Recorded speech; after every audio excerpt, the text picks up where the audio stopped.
shapeshifter. What else should I be? Please don't take off my mask, revealing dark.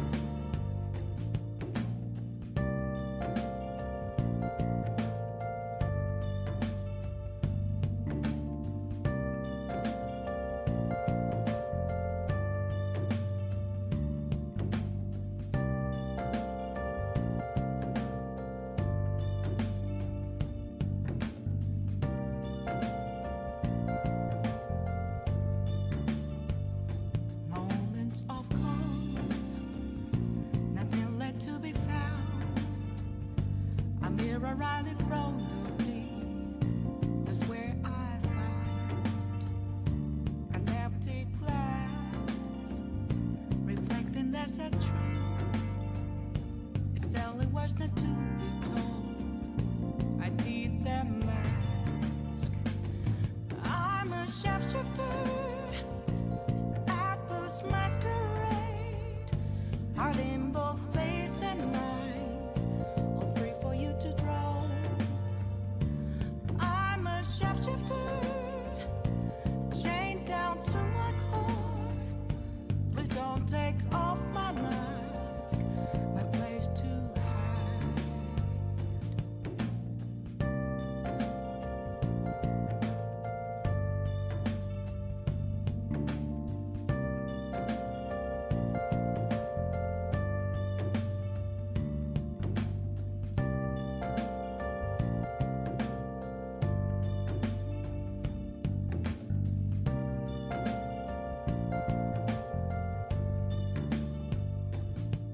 I can't tell you how to see me. Just a cage of bones. There's nothing inside. Will it unleash me, burning down the walls? Is there a way for me to break? I'm a shapeshifter.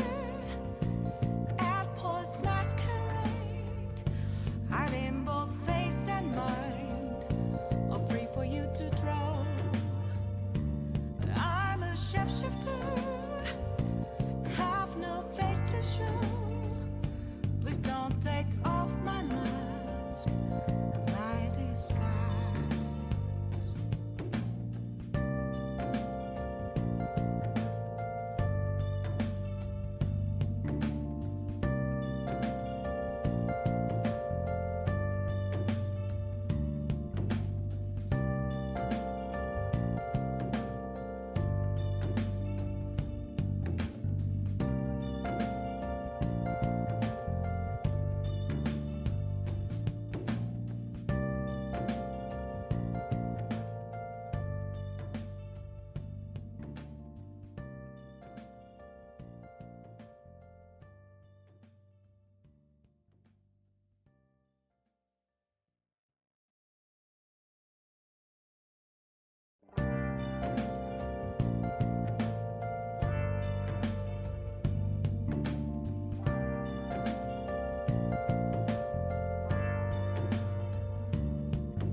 Where have you been?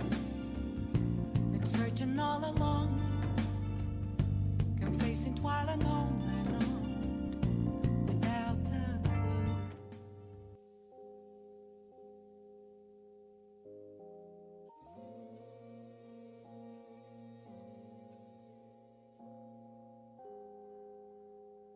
There we go.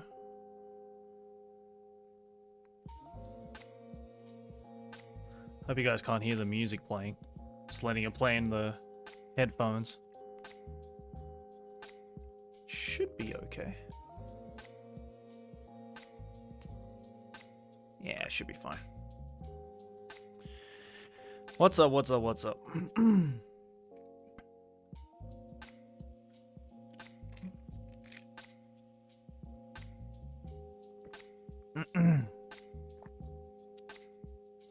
Give me a second, guys.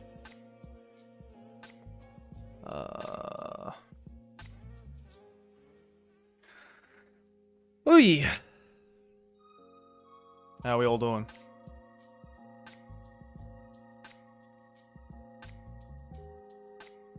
Yeah, I'm playing music through the headphones right now. Well, through some speakers, so I hope that the mic doesn't pick it up. It's playing for you guys, I just hope it doesn't, like, loop, is what I'm saying.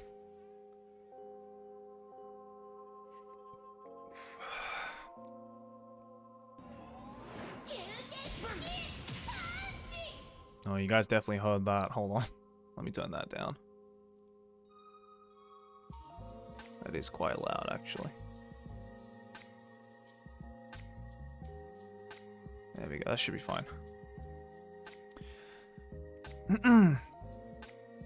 Poison of God with the 11 months. Welcome back, dude.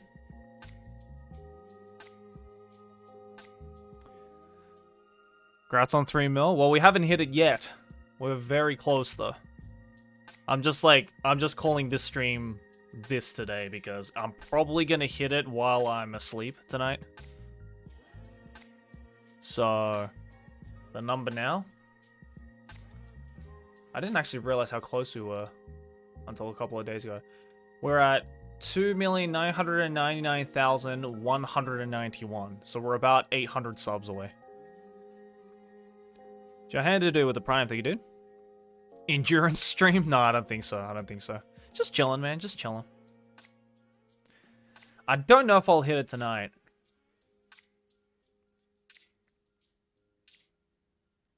It's probably going to be like... Yeah, it's probably going to be like... sometime like super early in the morning or...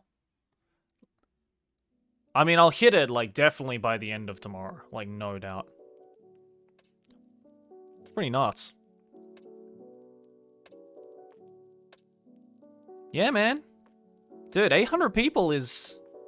Sometimes people forget, man. Like, 800 people subscribing to your channel is... That's a lot of people. That's a shitload of people, dude. That's a shitload of people. Philippines, it's freaking hot. Yeah, I bet, dude. Today actually was not too bad. I went out to go do some shopping and stuff like that. I bought a really cool thing that I really want to show you guys soonish, hopefully. Hopefully I can show you guys that soon because I bought something that is very, very, very cool. So I hope I'll be able to show you guys that.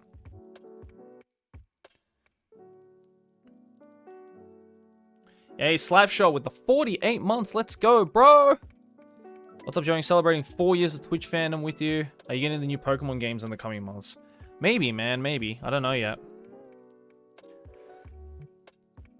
I'm kind of like reserving judgment. But yeah, so I bought like a really cool thing today that I really want to like show you guys. But I'll wait till it actually arrives and I set it up and everything for the stream, yeah. But it's super cool. It's super cool. Darty Smith with the $5. Thank you, dude. Fellow Sydney Sider here. Glad to catch a stream. Did you ever go to the Crowy? Or did you mainly drink in Manly at the Ivanhoe or Wharfie? People who are not from Sydney are not gonna know what the fuck all of that just meant.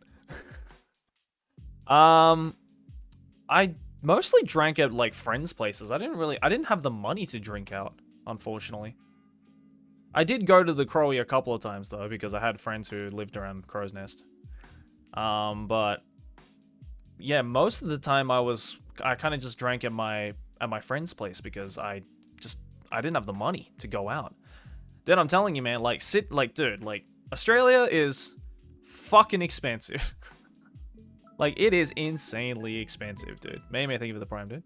And Mr. with the T1, thank you. Thank you, guys.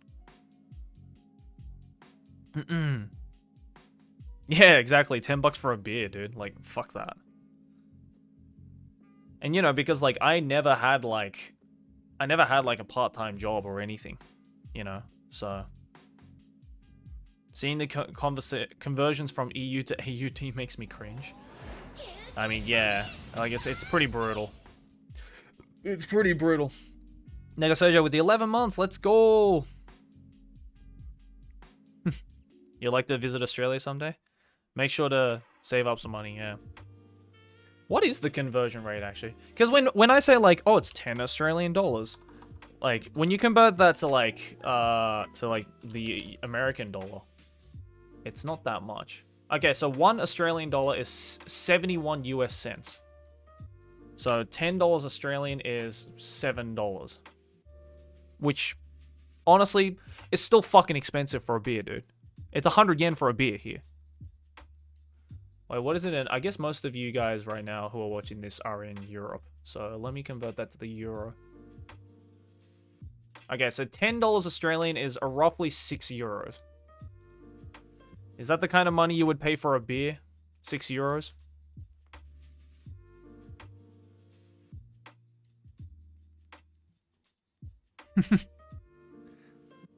No. In Germany, hell no. Right? That's what I'm saying. Like, you know, the Australian dollar. Oh, I'm a gamer. Thank you for the prime. You know, the Australian dollar is it's high. Don't get me wrong. It's super high, but, or you know, like compared to the conversion rate and shit like that, it's insane. But still, it's like, dude, it's nuts.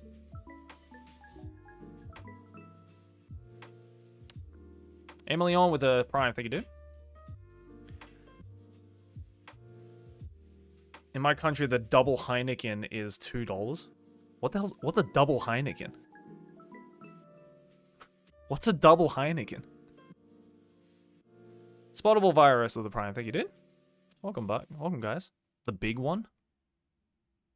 You mean like a... You mean like a schooner? What's the... No, that's not... What's...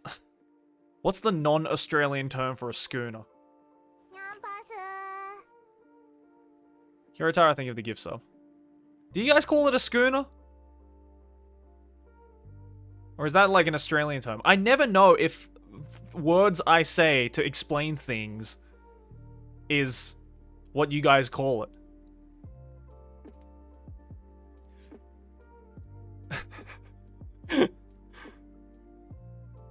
Okay, that's clearly an Australian term. Hold on, let me look it up.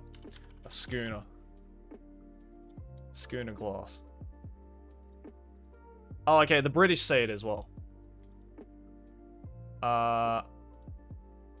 Yeah, in Australia, it is the name for a particular glass size used for any type of beer. In all Australian states other than South Australia, which I didn't know, a schooner is a 425 milliliter, or 3/4 of an imperial pint. It is most common in... It is the most common size in New South Wales, Queensland, and the Northern Territory. So it's 3/4 of a pint. If that makes sense. Yo, Dreadwind, Ace, Aso, Ice Dawn, and Juniper. Thank you for the primes, guys. Appreciate that. Yeah, less than a pint. It's like the standard size for an Australian beer. If that makes sense. Sorry, let me just turn that off.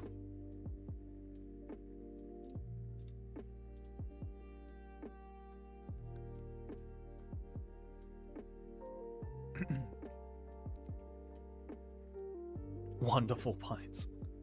How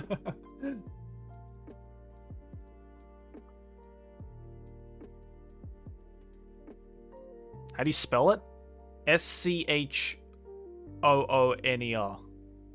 Schooner. I always thought it was like an S. I thought it was like an S-K-O-O-N-E-R.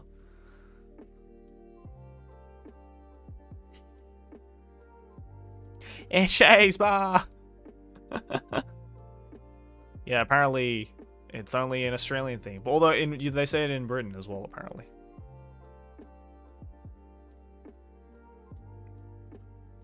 Words are weird, indeed. Indeed, Poku, indeed.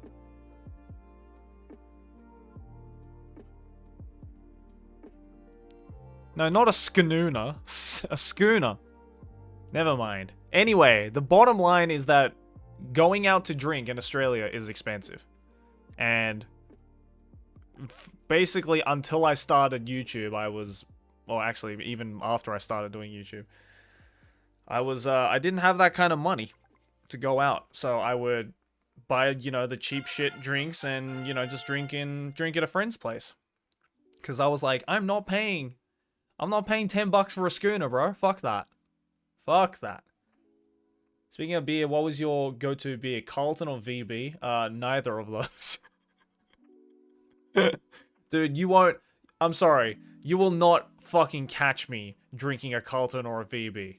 Like, I would have to be, like, super depressed to drink a Carlton or a VB. Dude, VB... Okay, Carlton, I can understand. Okay, sometimes Carlton, like, sometimes there are times where I'm like, you know what?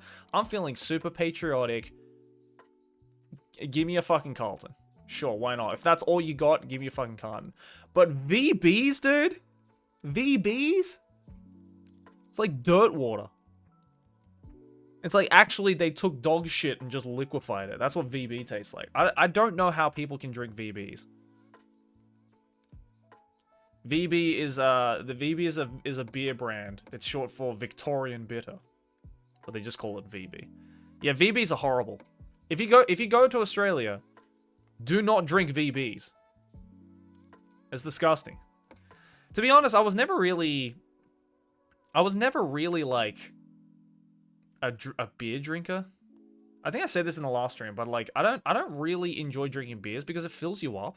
Because it's just bread juice.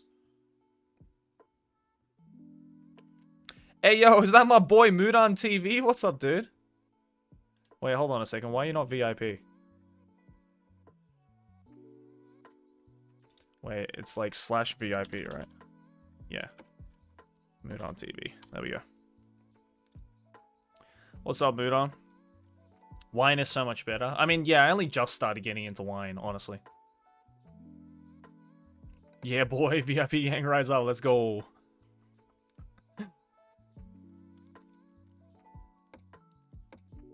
See, the problem is, I think the problem is that I'm not really that, like, I like drinking alcohol. I do. But I don't like drinking by myself. You know what I mean? I don't like drinking by myself. I can't drink on my own. I'm pretty sure I've talked about this. But, like, I'm definitely the type of person who likes drinking with other people. Right? I don't know, drinking by yourself, for one, it doesn't taste good. I don't know, that's just me. What's your opinion on rum?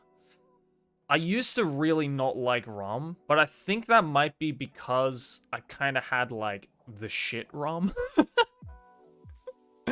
Like, you know, because, like, rum is the type of alcohol that a lot of the kind of, hold on a second.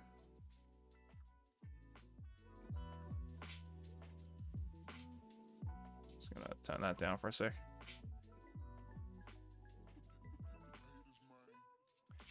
Julian Bogta with a prime, think you do, and Trap Daddy thing with the 3 months.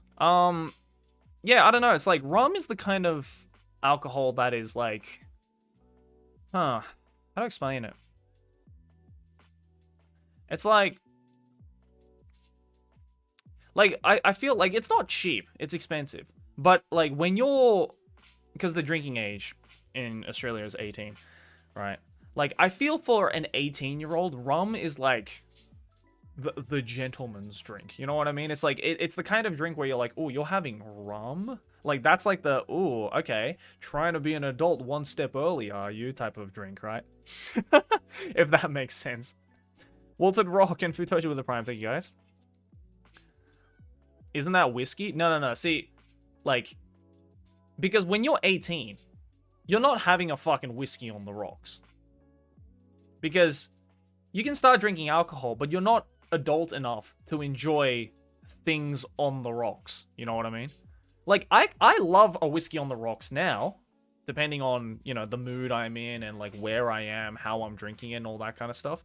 But, like, when you're 18 years old, you don't think to yourself, yes, I'd like a whiskey on the rocks, please, while I smoke my cigar. Like, at least in Australia, that's not how it worked, right? It was like, if you were gonna have whiskey, you were gonna have a fucking bourbon and Coke. Usually, it's like one shot of bourbon to like, and the rest is Coke. So you're basically just having like Coke that bites you back. It's barely a bourbon and Coke, right? It's like Coke with like a little aftertaste of bourbon type of deal. Rum and Coke with your e-vape, BB. Rum and Coke with an e-vape, dude. If you were an 18-year-old and you came to the party with a fucking e-vape, dude, like you were like the coolest kid.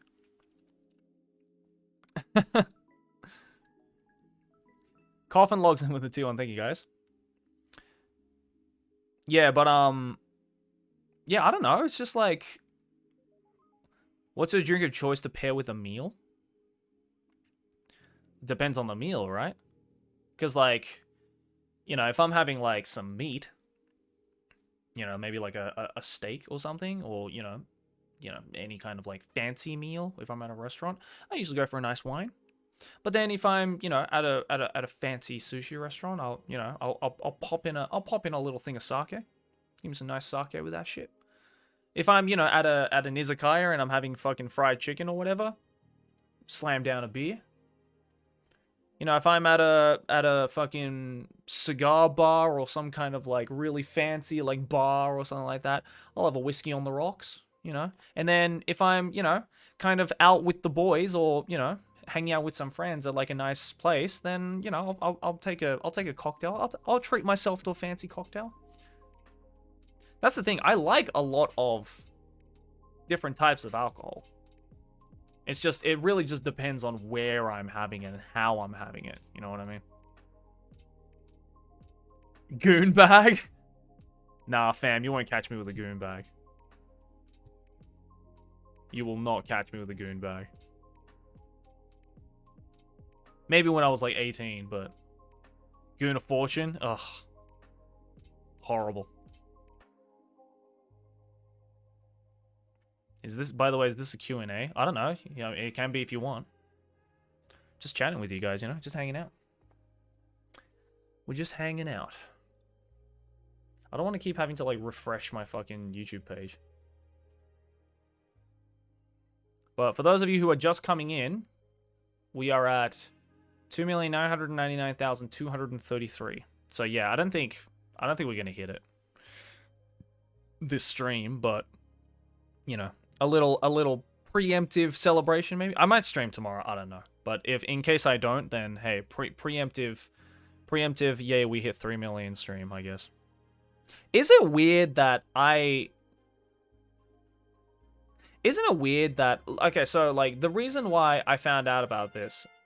Yo, Mega Hero Absol, thank you, dude. If you ever go to Sweden, you really try Mariestads beer. Named after my city. Please look it up. Let me see. Mariestads? I'm probably fucking butchering that name. I'm sorry. Oh, here we go. Mariestads Export. Oh. What kind of beer is this? Like a... Just like a standard Corona. I guess it kind of almost looks like a Weiss beer. Like a... Either way, I fucking love European beers, dude. European beers are lit.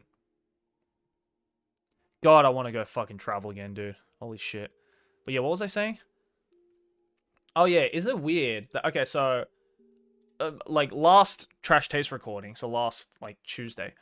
one of the staff members like came up to me and was like, oh, by the way, you know, we were just talking about future, you know, plans and stuff like that, businessy stuff, you know, adulting things. And then one of them was like, oh, hey, by the way, Joey, you're really close to 3 million subs. And I was like, oh shit, really? Because I don't check that. I don't check my analytics, so I have no idea. So I looked at my analytics and I was like, oh yeah, right. I'm like, you know, like 10K away or something at that point. And I was like, oh, cool. And she's like, yeah, you're probably going to hit it like sometime this month. And is it weird that, I don't know, is it weird that when I heard that, my dead ass, my reaction was like, oh, cool. Like I don't know. It's not the kind of like, I wasn't like, yo, let's go, Pog, fuck yeah, dude, yeah. Like, it wasn't anything like that, you know.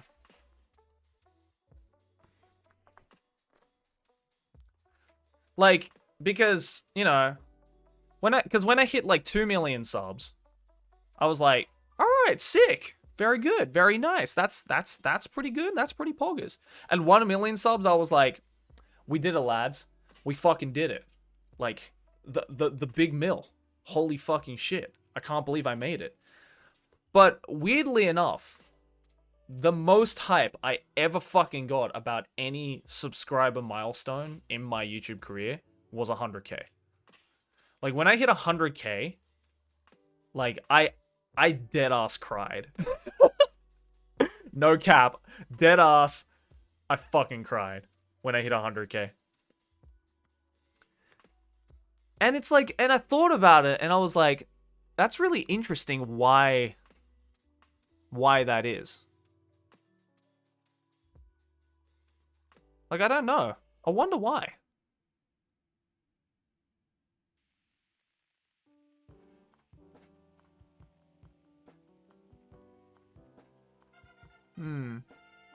You get numb. I don't think it's that you get numb to it, but.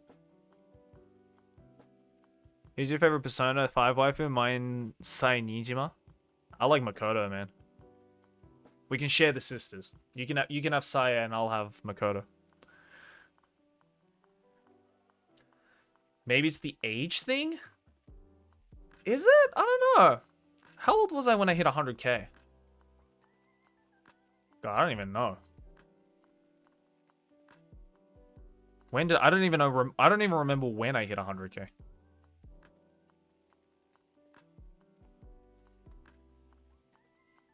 Six years ago? Let me see, actually. Because I think I made a video for 100K. There really needs to be a study on this subject matter. I mean, I get it after a certain amount of followers/subs. There's probably a point where you cannot physically imagine a room filled with 1 million, 2 million, 3 million. That's definitely true. I definitely agree with that.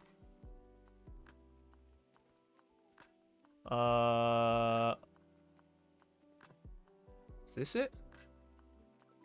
No, hold on. I need to go into my channel, I think.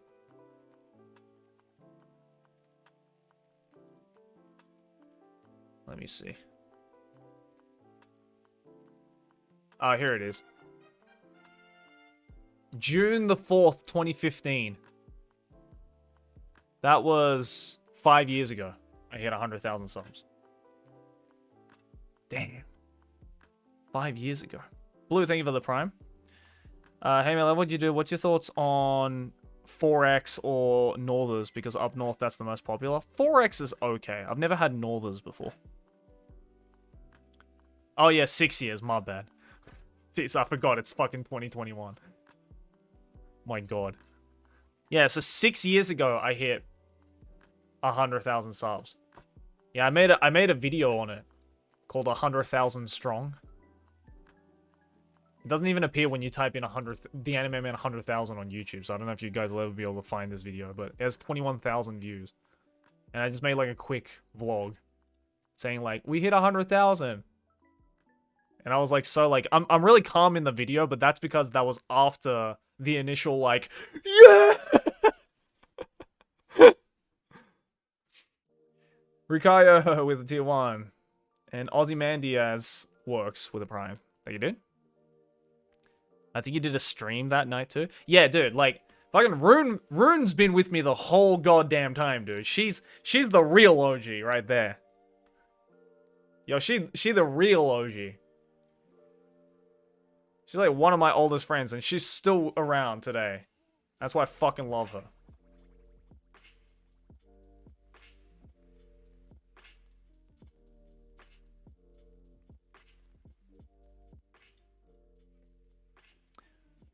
$100K silver button video has more views than the initial video? What do you mean?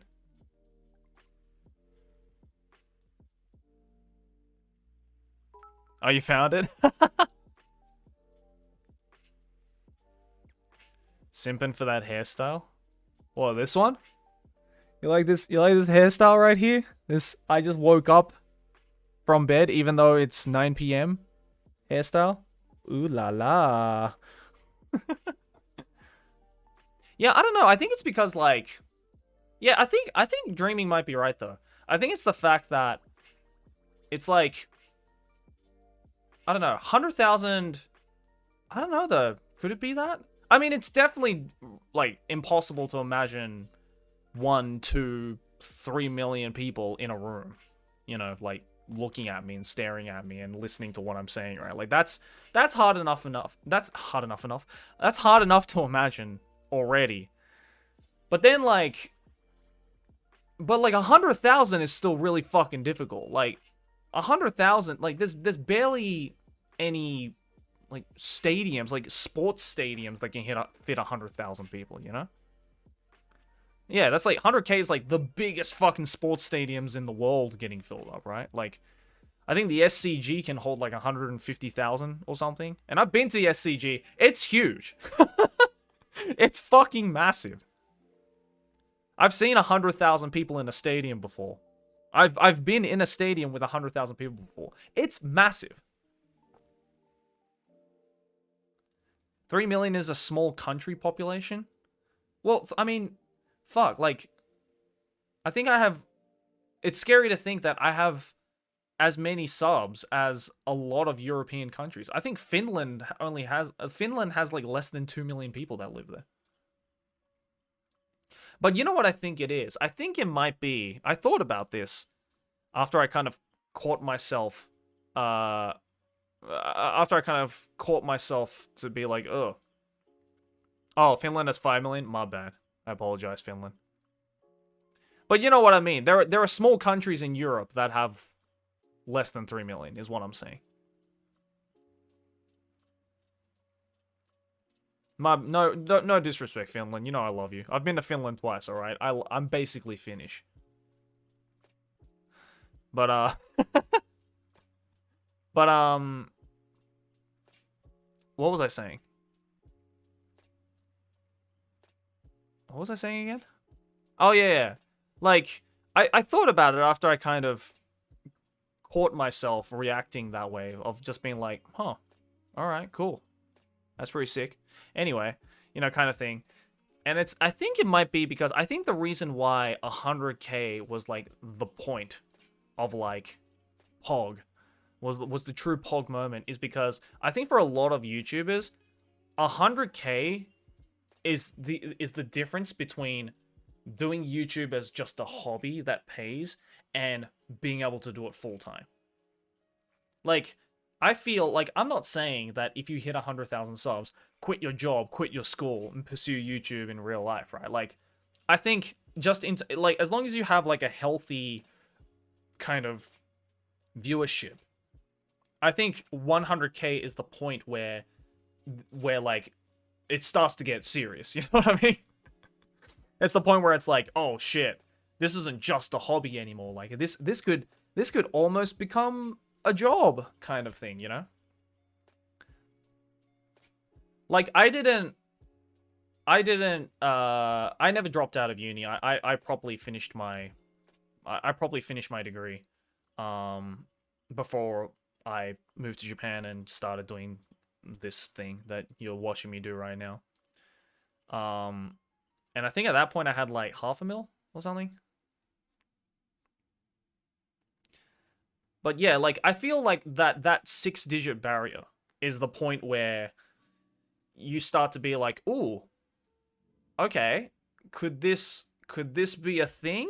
Like, could this possibly become a full-time thing, perhaps?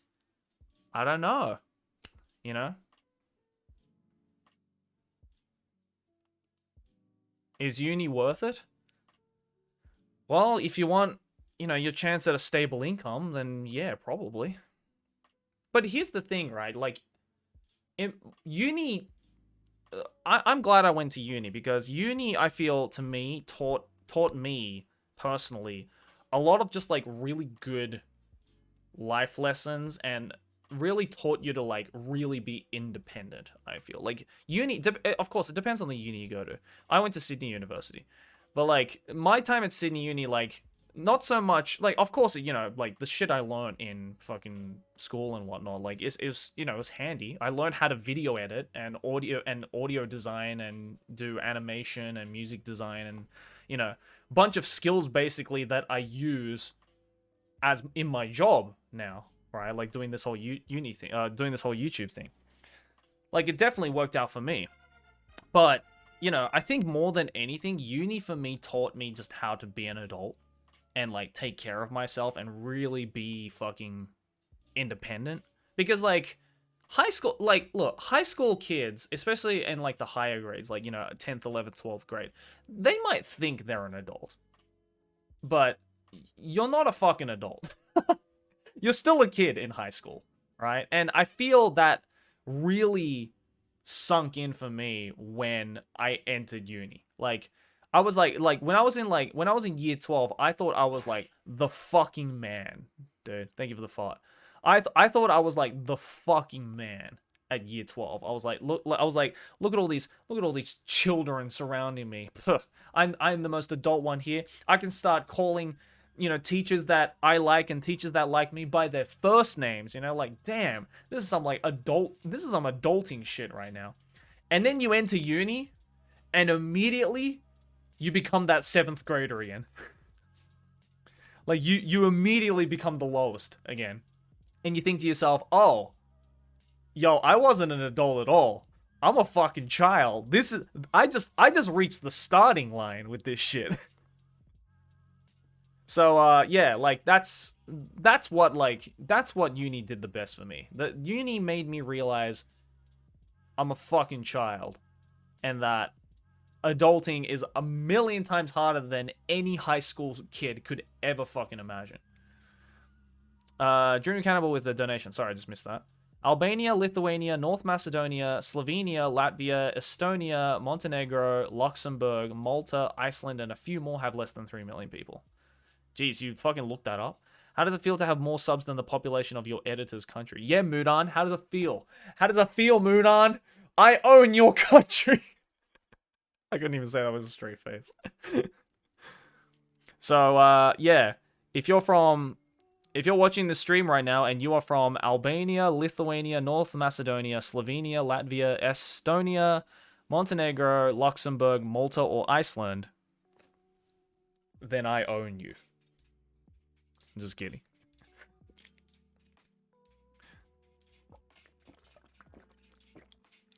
That's crazy, though. That's crazy to think that the entirety of Estonia watches or is subbed was like, hey, you know this anime man guy? Finna sub to him.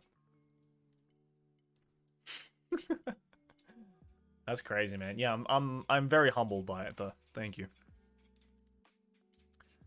There's a lot of countries on that list that I really want to go to as well. Like, Iceland obviously is at the top of my bucket list. I would love to go to Iceland. That's like the first place Aki and I are going to when the world opens up again. When everything goes back to normal, we're taking that fucking trip to Iceland, dude. Estonia, obviously. I mean, like, Mudan said that he wants to, like, take us around, and I'd fucking love to do that. Latvia. I've heard cool things about Latvia. I've had a friend who's been to Latvia, and he said it was pretty chill. And Malta is also nice, I've heard. And you know what? I want to go to Luxembourg just to say that I went to fucking Luxembourg. Like, that's all. Like, just, I know nothing about Luxembourg. I know absolutely nothing about Luxembourg. But it would be cool to go to Luxembourg just to be like, yeah, you know that country Luxembourg? Your boy's been there. That and like Liechtenstein as well. Just to say I've been there. I don't know, it might be cool. I have no idea because I don't know anyone in my vicinity that has been to either of those countries. So I want to be like the first one there. I don't know, I just really want to go to like Europe more. Excuse me. Liechtenstein is so fucking tiny. Well, yeah, so is Luxembourg. They're all tiny, tiny countries. But that's cool, right? That's cool. Like, because that concept is so, like, cool to me. You've been to both? Which one do you recommend more? Which one do you recommend I go to first? Luxembourg or Liechtenstein? Liechtenstein has like 30,000 people. Luxembourg? Yeah, I've heard Luxembourg is super pretty. Like, it's in the Alps, right? You should add Andorra to your list. Well, I mean, yeah, Andorra is kind of just like a... It's Andorra is like if France and Spain made a baby, right? Naruto Ninja with the Prime, thank you, dude.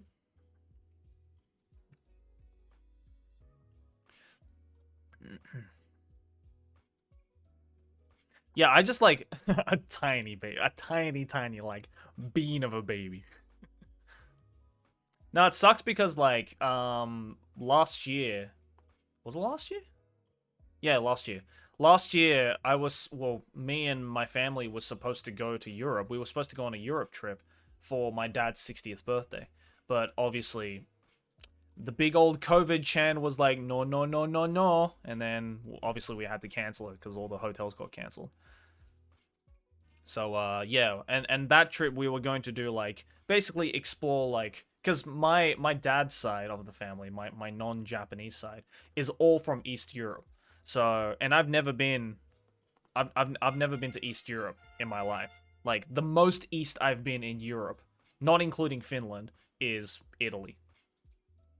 I guess if you include Finland, yeah, Finland is the most east I've been in Europe. So like, I've never been to Germany. I've never been to like Greece or Austria or like any of the East European countries like Ukraine and Czech and like all of those. And like, we were supposed to go like all across there. You know, we were gonna do like a month long like East Europe trip. To go see my dad's side of the family, because my dad is Hungarian German, so we were gonna go to Germany obviously to go see some of my cousins who I've never met in my life. Not even my dad's met any of them. I was gonna go to Hungary to go see my great uncle, my grandma's brother. Yeah, like all these like super cool fucking Eastern European places, but of course, that's basically been put on indefinite hiatus until basically the world gets shit back together. Have you ever been to New Zealand? I'm from Wellington, but live in Sydney now, up the Crowy. I've been to New Zealand once when I was like 2 years old, so I don't count that. Like I keep like in my memory, I've never been to New Zealand, but then my mom's like, no, you've been to New Zealand. You were just like, you were still basically sucking on my tit. So I'm like, all right, well then cool. I basically don't remember shit about it then. We were supposed to go to New Zealand actually. Me and Aki were supposed to go to New Zealand for a con. What was it called? Armageddon Con, I think. Like last year, year ago. But again, shit got cancelled because everything got cancelled in 2020. Yay. Golgo with a $10. Thank you, dude. Nice guitar. What's one of your favorite solos? Oh, this one? Yes, that's my guitar. That's my Epiphone. My favorite solos. Ooh. Hard question. Favorite solos to play or favorite solos to listen to? It's different. Different answers.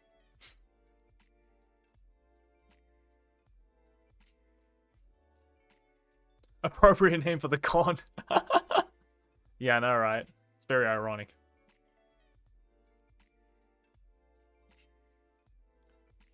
Both? My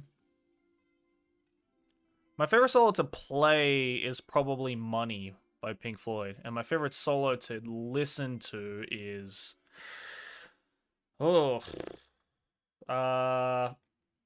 Soothsayer by Buckethead, probably. That's like a solo I could like never teach myself to play. But there's too many good solos.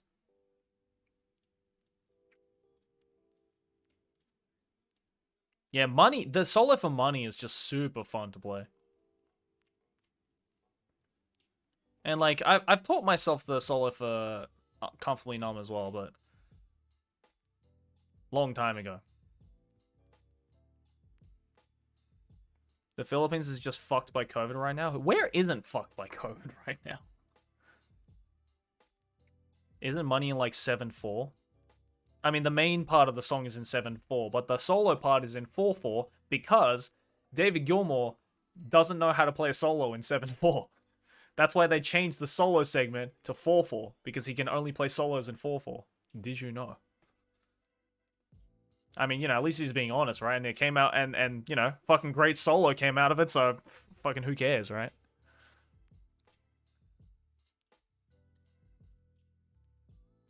Yeah, the more you know, I guess.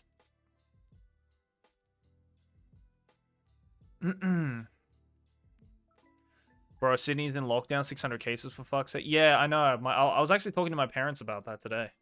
I was in a call with my parents because it's my sister's birthday tomorrow, so we just had like a chill hangout today. And yeah, fuck. Like Sydney's apparently back to lockdown for like next month or so. Sorry to hear that. Bon Dribble with the T1, thank you, dude. Only 600, yeah. Meanwhile, fucking Tokyo has like thousands upon thousands of cases. All old people who haven't been vaccinated, by the way, are getting it. And yeah, and they're like, shops close at 8 p.m. and you're not allowed to serve alcohol. Yeah, that'll help. Spoilers, it doesn't help. いや、日本やばいどころじゃないよ。Did you get both of your vaccines? Yeah, I got both of them. I got both of them a couple of months ago. Actually, I think we talked about it in tomorrow's Trash Taste episode. I was checking the episode today, and yeah, tomorrow's Trash Taste episode, I think we opened up with that, but I got it about a month ago. We got Moderna. Yeah. Second shot of Moderna fucked me up, dude. I don't remember if I talked about this on stream, but second shot of Moderna fucked me up. Luckily, I was only down for like maybe like 24 hours. After 24 hours, I was good, but man, those first 24 hours, dog, I don't think I've ever felt more crook in my life. Luxembourg is pretty stable right now. Pretty much everyone is now vaccinated. Well, yeah. Fucking... Is that even a surprise? Let me look at this shit. The population of Luxembourg... Wow. That's... Okay. Not gonna lie. There's more... I just looked up Luxembourg population. There's actually more people living in Luxembourg than I had thought. There's 613,000 people who live in Luxembourg. That's surprising. There's more people who live in Luxembourg than Malta and Iceland.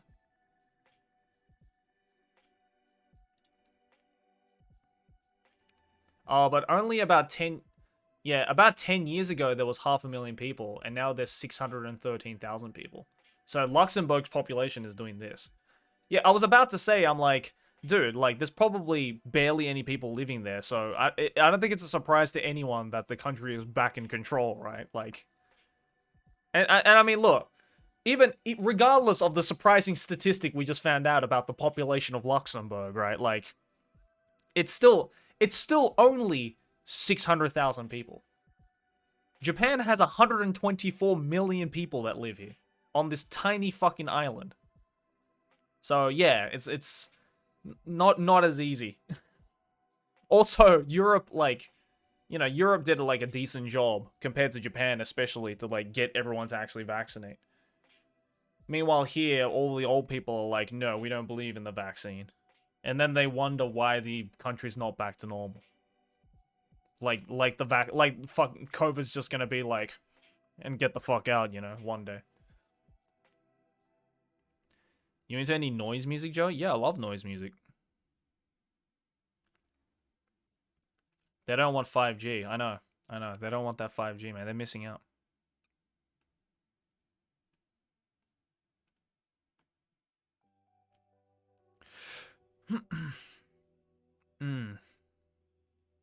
Have you ever been to Israel? I really want to go to Israel, actually. One of Aki and my really good friends lives in Israel, and he was saying that, like, yeah, dude, once COVID's up and finished, I'm coming to Japan to hang out with you guys, and then you guys can come back with me back to Israel, and I'll show you guys around, and like you know, like that's the places I want to go, you know, like the places I want to go is like, you know, the fucking like the places that like the locals can take you around, you feel? Like that's the cool shit. Sorry, I'll just put the music up a little bit so you guys can hear. Hope you'll be vlogging your journey. Well, now that my second channel's back up and running, probably, yeah. Do you read the Bakemonogatari manga? I love it.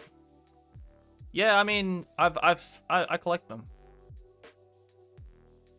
I think I have up to volume 10 right now. I don't have the latest ones, though.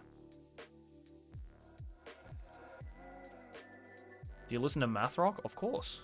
Of course.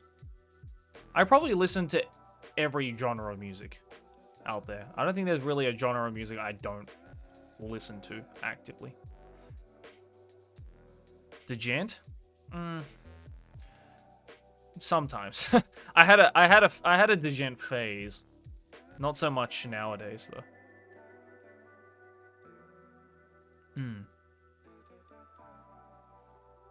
Country music? Yeah, I sometimes listen to country. There's actually some country music like crossovers and stuff like that, like genre crosses with country that is actually like not too bad. Like I'm not fucking listening to country music like 24/7. It's definitely not my favorite country music, like or genre rather, country music, but you know. Yeah, like fucking Johnny Cash, dude. Like he's country music and he fucking slaps. Some of his like early shit, dude, like hell yeah. Fuck yeah, country music. Sweet Home Alabama, that's not country. That's glam rock.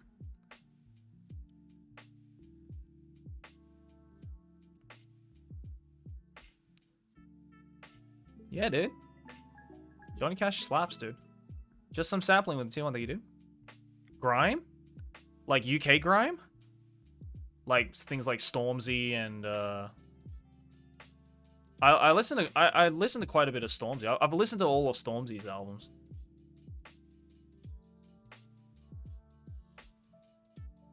That's grime, right? Like UK grime? I'm not confusing that with something else, right? Yeah, NF and stuff like that. Yeah, I've listened to some of that stuff. I do very much like Stormzy.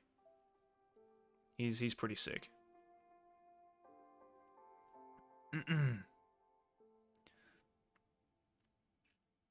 You fuck with Asian Kung Fu Generation? Yeah, they're like my favorite Japanese band. I saw them live in LA a couple of years ago. Song recommendations time. Song recommendations time. Woo! Unfortunately, I can't play any of it because fuck Twitch DMCA. But I can give you recommendations of titles. Stormzy. I like Stormzy. The fucking Crown is a really good album. Obviously, everyone knows fucking My Brothers Don't Die, We Just Vossi Bop. I tell you, got to meet me at the coffee shop. That's just a fun song. The opening track to that album as well is Big Michael is also a good song. And that fucking what was that fucking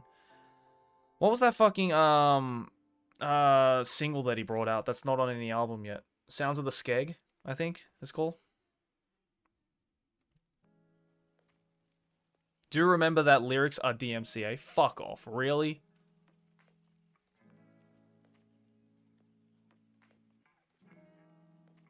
Oh, Skeng. My bad.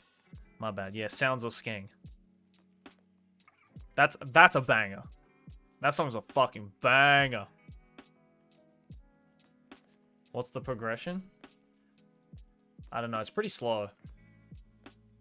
We're at 999,306. 700 subs left. Yeah, it's moving pretty slowly. These last couple of days. It's all good though. We'll get there. We'll get there eventually.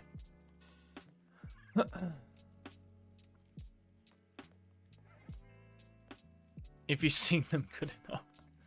Oh yeah, fucking talking about country music, dude. Like Blues Traveler.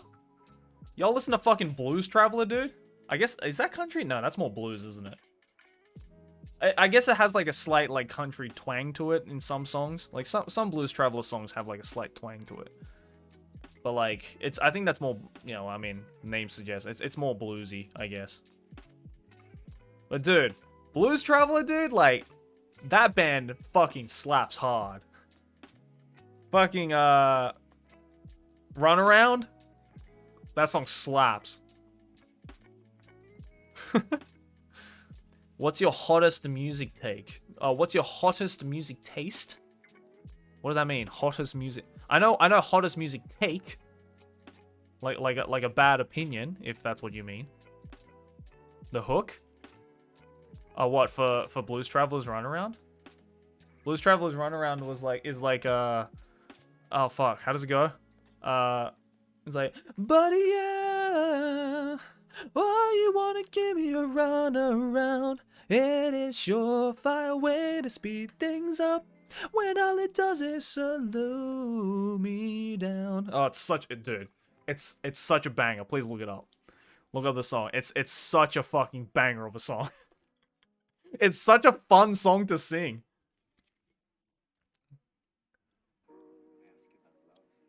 Nah, don't worry, guys. That's why I got the lo-fi in the background for. So it's harder to DMCA.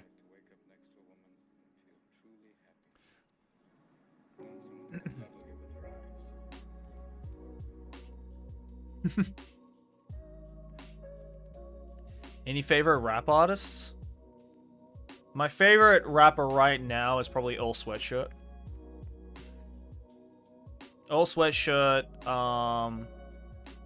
Billy Woods. I mean, Billy Woods and Arm & Hammer. Yeah. But, yeah, Arm & Hammer is just Billy Woods with a lucid. But Billy Woods I really like. Who else do I like? In terms of Milo is really good. Yeah, like that kind of hip hop, you feel? Some rap songs are so underrated. Thank you. Finally, someone said a correct fucking answer, dude. Some Rap Songs is my favorite fucking album of the past year. Like, any chance I can get to play or listen to some rap songs, like that album by Earl Sweatshirt, is fucking amazing. That has to be one of my favorite rap albums, probably of all time. It's so good. Like, it's short, but so sweet. You like Gangs of Youth, Tame Impala, or any Aussie rap, like Cursor? Aussie rap is like... I don't know. Like, I respect Aussie rap. I just don't really think the accent works for rap. You know what I mean? Like, I don't know. Like, I know of Cursor. I haven't really listened to it, but like, if you listen, like, if you think, when I think Australian rap, I think like 303, Hilltop Hoods, and I'm just like, I mean, Hilltop Hoods has some songs that are pretty banging, but I think most of the time it doesn't really work. Tame Impala I fucking love. Me and my sister fucking love Tame Impala. And Pond as well, his other side project. I think I prefer Pond over Tame Impala, actually. And Gangs of Youth is just, it's just fun. Yeah. Brockhampton. Brockhampton's good too. I started listening to some Brockhampton recently. Like, Gold is good. That's a good song. Yeah, like... Yeah, again, like, I think the only respectable Australian rap crew is probably Hilltop Hoods. Like, I haven't listened to any of their, like, recent stuff. Like, I'm talking, like, you know, Nosebleed Section, like, that era Hilltop Hoods. It was, like, pretty good. It was admirable. It was admirable. You know, Nosebleed Section is a banger of a song. The Hard Road is a banger of a song. Chase That Feeling is a banger of a song. Like, you know, they've got some bangers, but I think overall it's kind of just like, you know, that it's one of the few times where I'm like, hey, you know what, maybe the Americans kind of do it better. I don't know. That's just me.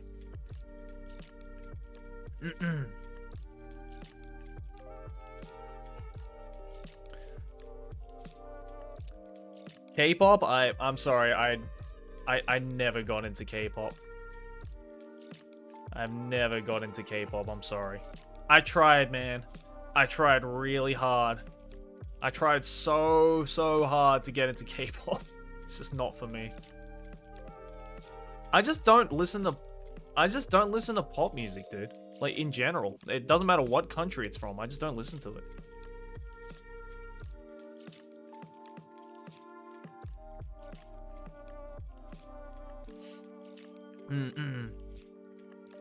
Favorite Doom album? Ooh. That's very hard. Any shit with the Prime, thank you, dude. Favorite Doom album? God. Are we counting Mad Villainy, or are we just counting albums under MF Doom? Like, under the MF Doom moniker. Because obviously Mad Villain is fucking amazing. But, like... Or Mad Villainy. I mean, Mad Villainy is fucking... If we're counting Mad Villainy, then I'd say Mad Villainy, hands down, is probably one of the best hip-hop albums ever created. Right? Like, I don't think that's a hot musical opinion to say that Mad Villainy is probably one of the greatest hip-hop albums ever created. Yeah, I think people can agree with that. If we're talking anything that's under the MF Doom moniker, then Food is probably my favorite MF Doom album. I mean, King Ghidorah is also good as well. Victor Vaughn is also good. Yeah, I don't know, man. Like, Doom was just a really fucking talented rapper who we lost because of fucking COVID. So that's another reason to hate COVID. That they literally took from us one of the greatest rappers who ever lived. Your favorite rapper's favorite rapper was MF Doom.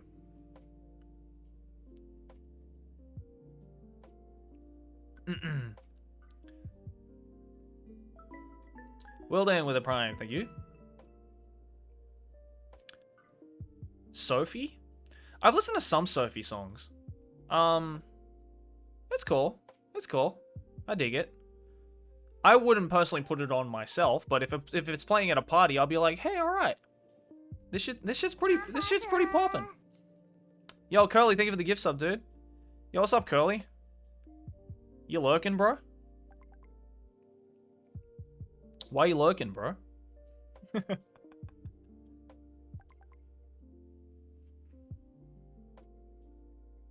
I do be lurking. There he is. There's my boy. There's my 7'3" massive fucking Irish boy right there. Natsuki's the greatest rapper of all time. Facts. Frame call with a Prime that you did. Tribe Called Quest? I love Tribe Called Quest. I just really love, like, my jazz-infused hip-hop. Like, I don't know. I just like jazz music in general, right? And I like hip-hop. So when that's combined, fucking love jazz hip-hop. I mean, that's probably why I like people like Earl Sweatshirt and Billy Woods and Arm & Hammer and shit like that. Holy shit, Chedswell with the 20 gift subs. Let's fucking go. Got the fucking...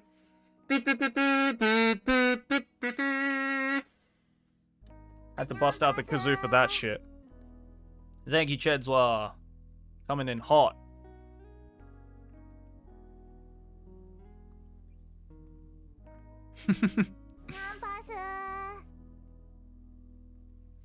Joey Badass is really good as well. I fucking love Joey Badass.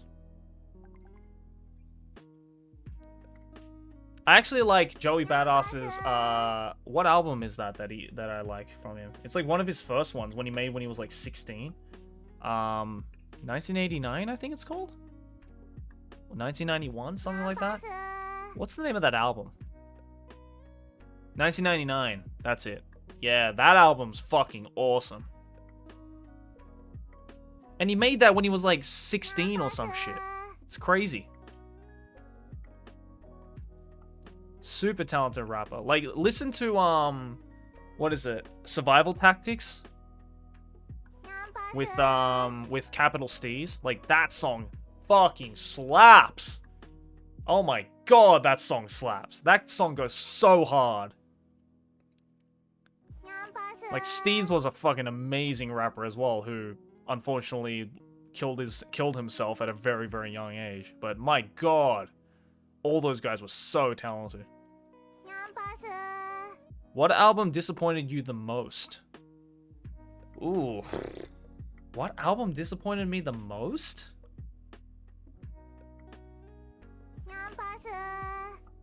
That's a good question. Probably... I'd say... an album that I was, like, really fucking hyped about that was just like a... was, this is going quite a while back, but King of Limbs by Radiohead. I did not like that album. It's probably the only Radiohead album I actually didn't like. And I tried so hard to like it. But it's just like... It's not good. It's not good. There's a couple of good songs on it, to be fair. Like, Lotus Flower, banger of a song. I fucking love Lotus Flower. Lotus Flower was fucking amazing. That's a great song. But... and Bloom is like... the live version of Bloom is really good. The album version of Bloom... like, there's this video on YouTube I saw of Tom York doing, like, this piano-only, like, really soft version of Bloom. And it's a million times prettier and a million times nicer than the album version. Like... It's so much nicer than the album version. I'm like, why did you not put this version on the album? Like, the album version of Bloom was just, it was like, I like my like experimental music, but it was kind of just like, it was kind of just boring. I don't know. I feel Tom York and Radiohead tried to do like that whole experimentation that they did with In Rainbows. But I feel they just did it so much better on In Rainbows. Like, In Rainbows is such an amazing fucking album that did everything King of Limbs tried to do, but way better 5 years before King of Limbs came out. And then but luckily, Moonshaped Pool, the latest album, that one was fucking amazing. Moonshaped Pool's a fucking great album. And like, when they brought out Moonshaped Pool, I was like, okay, thank God. Humanity has been restored to this planet. There is right in the world. I was like, oh, thank God. There's no... only one bad Radiohead album. Let's just keep it that way.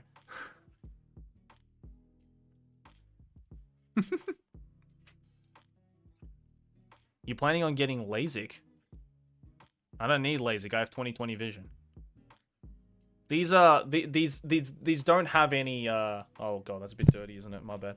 These don't have any lenses in them. These are blue light glasses to protect my eyes because I have very sensitive eyes. But my eyesight is completely fine with or without the glasses. It's just to protect my eyes from the screen.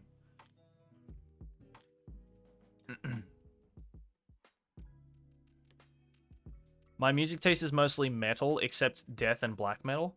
You should try getting into some black metal, dude. I recently started getting into some, like, American black metal. Like, I've listened to, you know, all of the OG, like, European black metal, like, back in the day, like, you know, like, that was fine. Like, you know, I enjoyed some of it, not so much enjoyed some of it.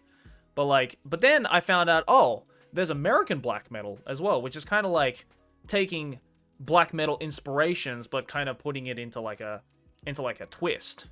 Right, so, like, you know, one that's really good is, Liturgy. That band is fucking awesome. And then if we're talking about like, you know, like black metal shoegaze or black gaze as it's called, you know, bands like what's the face? Oh my god, what are their names? Deaf Heaven. Brilliant. My god, Deaf Heaven is fucking awesome. Actually, Felix got me onto Deaf Heaven. Did you know? Yeah, PewDiePie is a massive Deaf Heaven fan. I don't know. That's like new information about PewDiePie added onto the Wikipedia. But Felix is a massive Deaf Heaven fan, and he was the one who was like, "Yo, have you listened to this album called Sunbather?" And I was like, "No, what is it, Felix?" And he's like, "Well, it's by a band called Deaf Heaven, who was a black metal shoegaze album from America, or black gaze as it's called. And they have this album called Sunbather, and it's fucking amazing. You should listen to it." And I was like, "Okay, that sounds interesting. I've never heard of black metal shoegaze in my life." And I listened to it, immediately fell in love. And at the same time, my respect for Felix increased like 10 points. Sunbather is a killer album. Like, oh my god, Dreamhouse, dude, like, that has to be, like, I had a fucking experience the first time I listened to Dreamhouse by Deaf Heaven. Like, because it's so weird because yeah, Sunbather, the full album. There's the song Sunbather on that album, but the full album is brilliant. But yeah, when I first listened to the opening song on that album, Dreamhouse, like, okay, it's so weird because like I was, for the longest time especially when I was growing up, I never liked music that had like screaming qualities to it. You know, like the metal screams, you know? Like, I never understood that. Because, like, especially, you know, when I was, like, 14, 15 years old, the bands that were really, really popular around me, you know, like, there was the Scene Kid era, right? Which, you know, for those of you who are young enough to not remember the Scene Kid era, I'm very jealous of you. Because looking at it now, it is cringe as fuck. But, like, you know, during that time, you know, there was bands that were really fucking big, were, you know, like Avenged Sevenfold, Slipknot, fucking Day to Remember, all those bands, right? And like a lot of them had like the very like screaming qualities. And you know, if you were living in Australia, bands like Parkway Drive were fucking huge, right? No, not even new metal. Oh, I guess it is new metal. Is it new metal? I don't even know. But anyway, bands like that, right?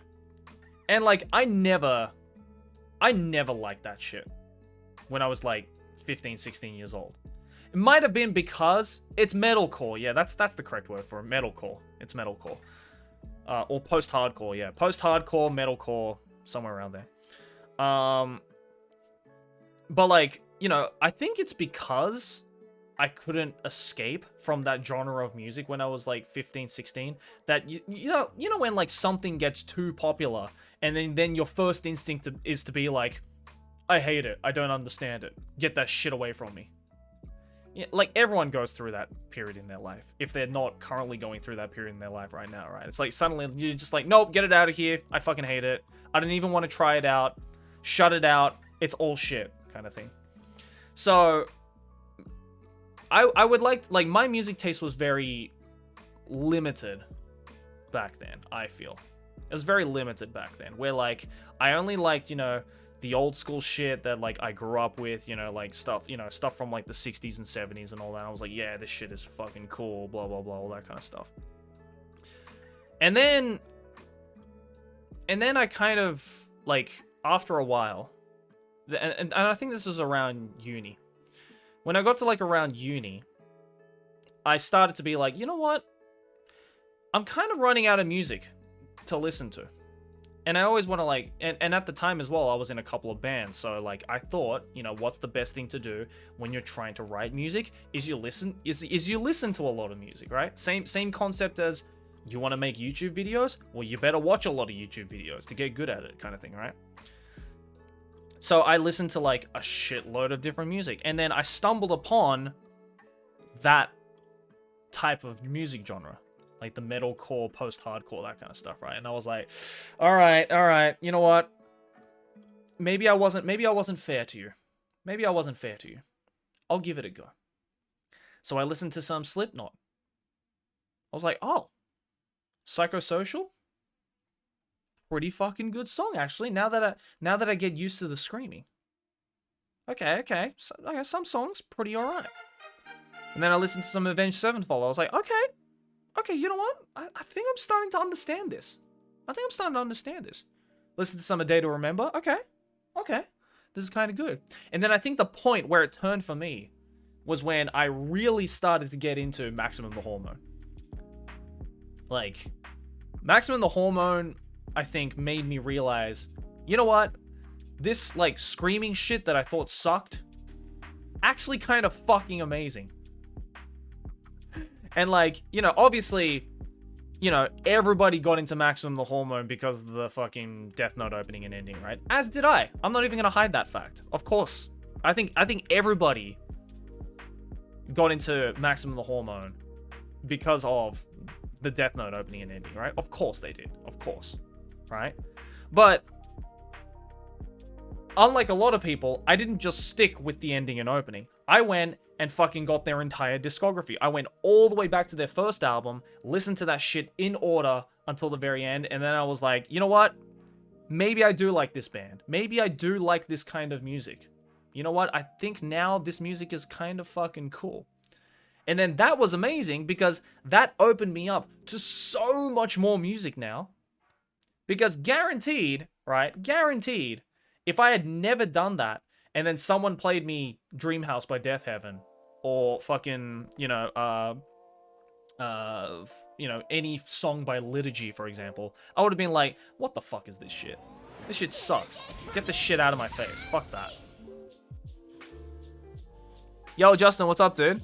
I remember when Joey had 10K. Proud of you. Yeah, see, Justin's been there from the beginning too, dog.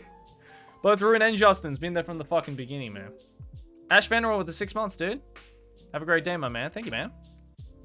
Daddy Smith with $3. Also, some other Australian bands you are a fan of. King Gizzard and Sticky Fingers. Well, King Gizzard, yeah, I fucking love. King Gizzard is fucking awesome. Sticky Fingers, I've listened to some Sticky Fingers. I don't think enough to formulate an opinion about it. That's me right now thinking about Sunbather, sorry. Well, that's the thing, right? It's like, and I completely understand why people wouldn't be into that kind of music, because I was there. I was there at the beginning. I was there as well, man. I listened to that shit and I was like, this shit sucks. I don't understand it. Why do people want to listen to people screaming in time with music? You know, like, I didn't get that shit either. But I think it's when you slowly start to, like, formulate it, that you get to be like, oh, okay, yeah, you know what, you know, I might get into it. And that's not to say that everybody is gonna get into that kind of stuff, of course not. You know, like, a Death Heaven to you might be what K-pop is to me, where you give it a go, you listen to as much of a variety of that genre as you possibly can, and at the end of the day, your conclusion is, it's just not for me. And that's completely fine. You know what? That's the amazing thing about music, is that there is so much shit out there, so much different shit out there, that for every band you find or every genre you find you don't like, there's 10 other genres out there you'll probably fucking love. Breadboy with 3 months, thank you, dude. Beastars will stay S tier forever. I agree.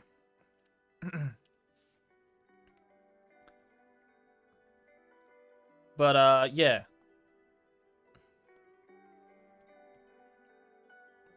And then, like, I had, like, a post-rock phase as well a couple of years ago where I just listened to nothing but post-rock.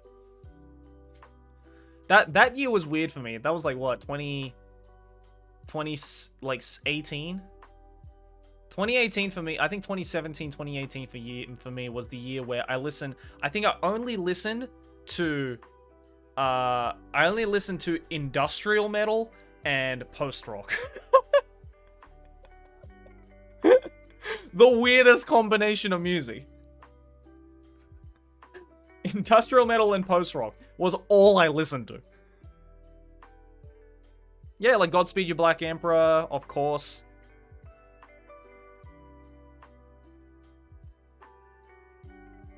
So like at 1 minute I'm listening to, you know, fucking at one point I'm listening to fucking you know, Nine Inch Nails and Ministry, and then the next minute I'm listening to This Will Destroy You and Explosions in the Sky. It's like, it's just very like, whoa. it's like two completely different sides of the spectrum. Look at that bazooka with a prime. Thank you, dude. For something that might or not be in your wheelhouse, Mago de Oz, my fave songs are Aqualia, Fiesta Pagana, and Melones de Viento. Spanish folk metal. And the best Slipknot album is Iowa. Iowa's good. I like Iowa. The edgy era? I wouldn't say it's edgy. Lift Your Skinny Fists and Jada's version. I can never fucking pronounce that album. Lift Your Skinny Fingers is, yeah, probably my favorite Godspeed You album.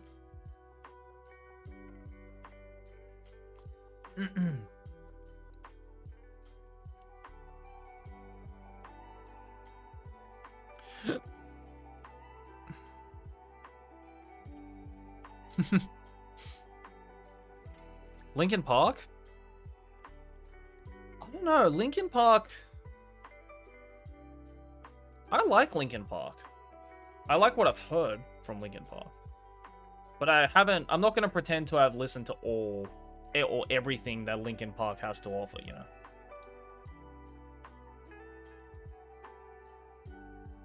Linkin Park is a favorite for a lot of people. It's one of Aki's favorite bands too. Now, you know what's a band, dude, like, you know what's a band that I was like heavily into for like a really long time during high school? How many of you know the Mars Volta? How many of you know that band?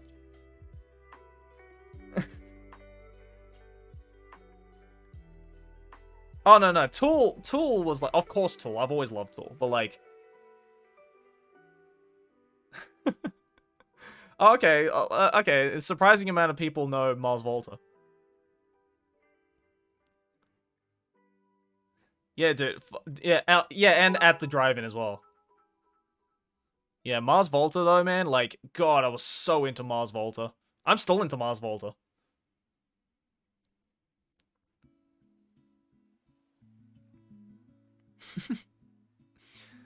Remember your Porter Robinson phase? Memories?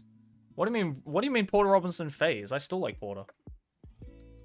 Come on, you can't tell me you listened to Nurture and you were like, my boy's back. My fucking boy is back.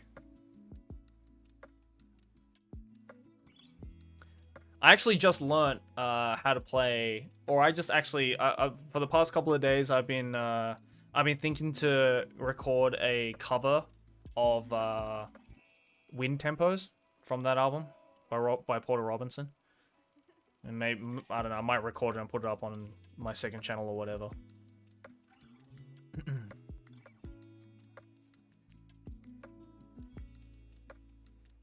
Dulcite is cool. Yeah, Wind Tempos is my favorite song off that album.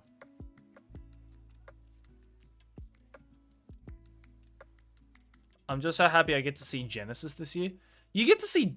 Wait, like the band Genesis? Like Peter Gabriel Genesis? Fuck you, Justin. What the fuck? You get to see Genesis? What the fuck? Francis the Mute. Yeah, Francis the Mute or Tetragrammaton are like my two favorite albums. God, I want to go to a concert so bad, dude. I haven't been to a concert in so goddamn long. I fucking miss going to concerts. They came out of retirement? Ugh. Like, I'm not even like I'm not even like a super fan of Genesis. Just the fact that you can go and see like one of the greatest rock bands ever conceived is like the biggest fucking flex. Like, I'm not even gonna pretend to be, like, a massive, massive Genesis fan. I love Genesis, don't get me wrong. They're a fucking amazing band. Like, you know, Lamb Lies Down in Broadway is still one of the greatest concept albums ever made. But, like, I just want to go just to say I went to a fucking Genesis concert, dude. They're supposed to play for 3 hours? God damn. Jesus Christ. You're suffering from Australia's shit internet and in lockdown, help. Okay, are you suffering from Australian shit internet? Because apparently Australia actually has somewhat decent internet now, according to my dad. Here's some onigiri money. Thanks, Shizu. Are there any album vinyls you'd like to have that you don't have yet? Oh, dude, don't even get me started. Don't even get me started. I have so many vinyls I want that I just can't get a hold of. For one, literally every Tool album.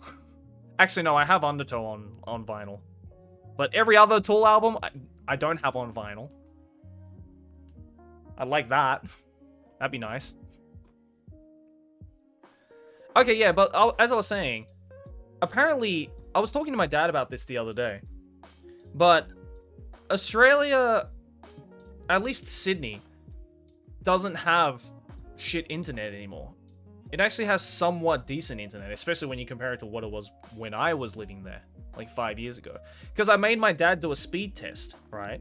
And even though he was, like, downloading a bunch of shit and was, you know, in a call with me and whatnot, his download speed was, like, 50 megabits, and his upload was, like, 15 megabits. And I'm like, that's, like, really manageable.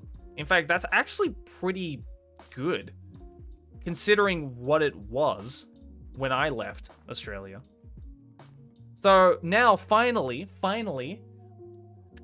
it is my greatest pleasure to be able to say that Australia doesn't have shit internet anymore. Doesn't have shit internet anymore, guys. We're out of it. We've made it out of the Stone Age in 2021. It only took that long. リアルでやってるの初めて見た。こんばんは。こんばんは。Big claps for Australia, guys. We did it. We're out of the Stone Age. Hi,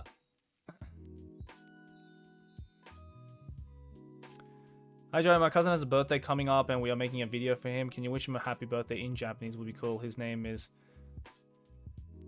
Mathicus? Is that how you pronounce that? Mathicus? Dude, why does your cousin sound like a fucking Greek general? It is I, Mathicus Spartacus. Is that how you pronounce that? Oh, that's his username. Okay, I was about to fucking say.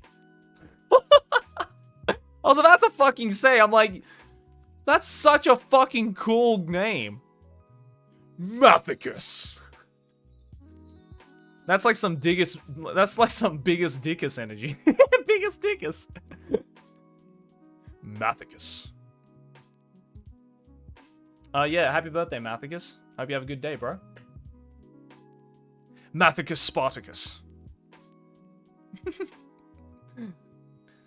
A lot of people have half-decent internet, but my apartment building wiring is scuffed, and you're on the northern beaches. Yeah, see, like, because I used to live on the northern beaches as well, and apparently the northern beaches was the last place, I think, in all of Australia to get the fast internet. I don't know why. Why, of all places, it was the northern beaches where I'm from. I don't know why. It's like, cool, thanks.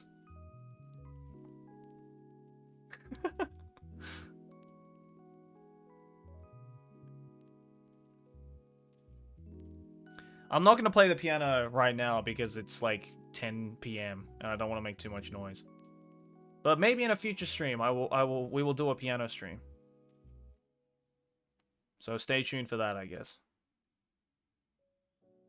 Isn't Australia a first world country? Well, not if you not if you look at the internet speeds. It is definitely not a first world country. I mean, it is somewhat of a first world country now. But it's it was pretty much a third world country for the longest time.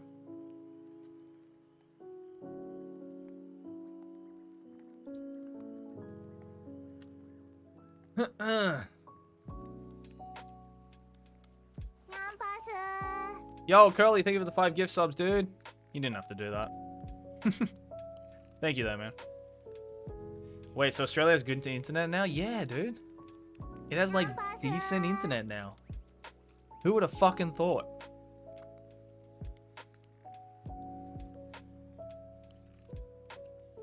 This community is so damn nice, man. I know, man. That's why I fucking love it, man. Everyone is fucking biggest dickers when it comes to their personalities, if that makes sense.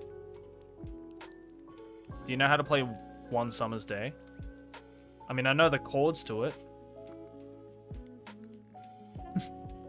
I don't know it off by heart, but I could probably play it if you show me the chords, yeah. Favorite Black Sabbath album? Ooh. Either it's probably Paranoid. I know that's like a based answer, but hey man, it's their most popular album for a reason. But their first album is good too. Their self-titled is good, and also Sabbath Bloody Sabbath I like. And Masters of Reality, obviously. I'm streaming.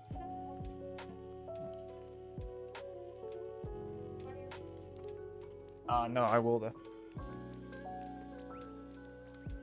Favorite Velvet Underground album? Obviously Velvet Underground and Nico, right? Again, based answer, I know, but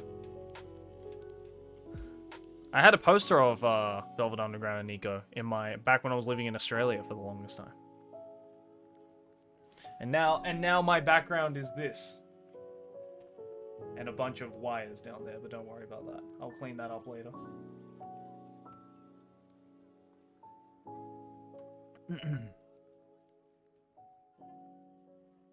I'll bring you high quality cheese once I'm able to enter Japan again. Please, dude.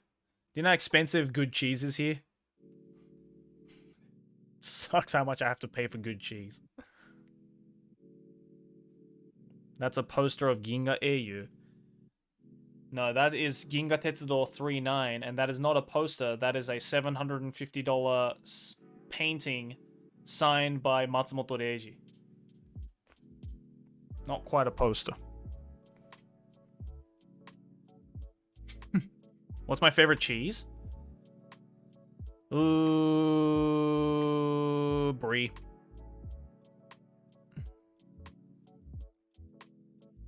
I'm only flexing because y'all motherfuckers asked.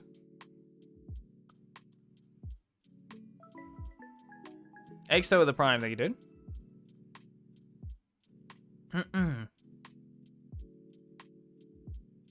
You went too far.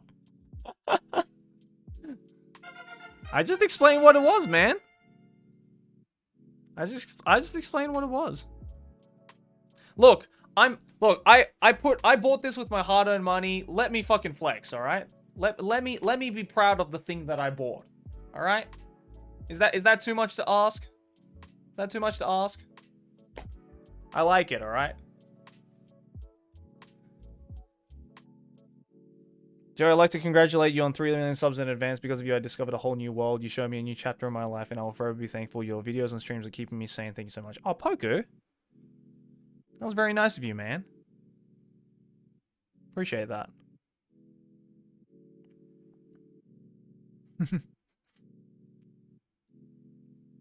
Hey, man, all I'm doing is just fucking making videos about Japanese cartoons. I don't know if that is changing people's lives, but you know what? I'll take it. I'll fucking take it, dog. Thank you, dude. It's a bit warm in here. I'm gonna turn the aircon on.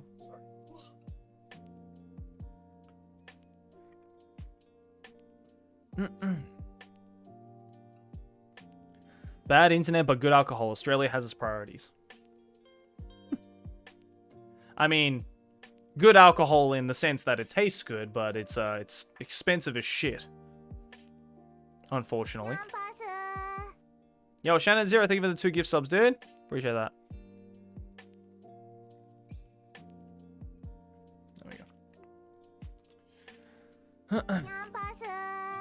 I remember when we used to play Minecraft and you had like 2K subs. Dude, that's... Dude, like, I want to get a fucking Minecraft server going again.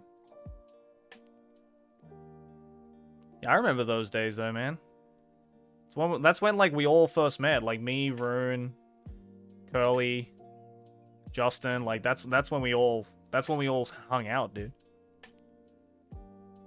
The good old days. The good old days.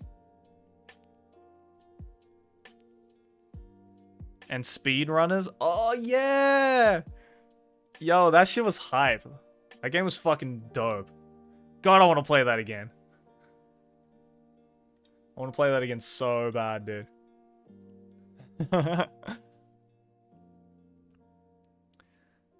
Do you miss streaming visual novels? Not so much. Not so much. It's just a lot of reading, isn't it? No more anime, man. Just the Minecraft, man.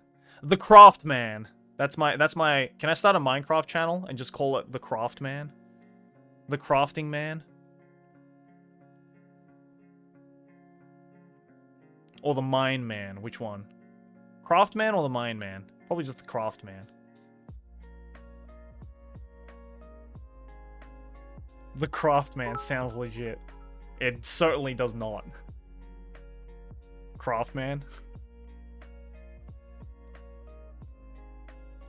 True, but you gotta try a bunch of drinks from Aldi. There's a really popular one that's like $7 Australian.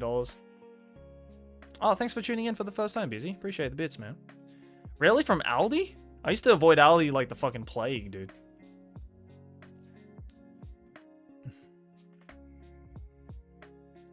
The Mancraft. Joe's next YouTube channel, The Craft Man. Oh, God.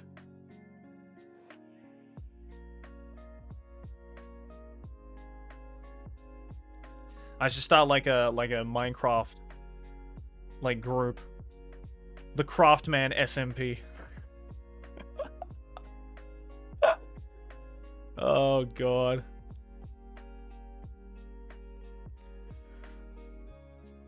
The Craftman SMP. God. He's like, what's up guys, Joey the Craftman here, and today we're gonna be playing episode 573 of Minecraft.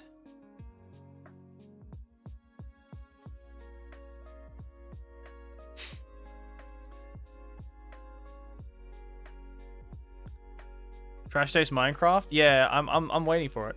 God, it's like 2016 Joey. What? Oh yes, yeah, Curly, because 2016 Joey had a really shit American accent. I was like, hey guys, it's the Anime Man here, and today we're going to be playing Minecraft once again. Today I'm going to be looking for some diamonds, because I love diamonds. You know me, I'm the craft man. And what does the craft man love? Diamonds. Wow, what a throwback. Whoa, it's like 2016 Joey again, dog.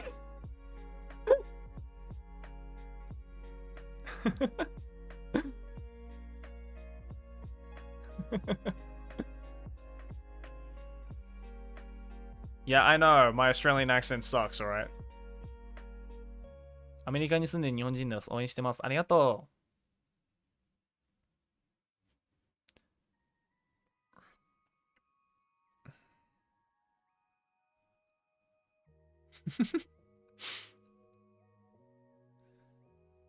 I don't know. You know what I want to do? I want to get really good at the American accent, just so when I go to America, I can troll Americans by like speaking in an American accent. And then I can just like immediately switch back to like the most fucking filthy ochre accent and just like throw them for a loop. Being like, "What the fuck?" That's like one thing I want to be able to do.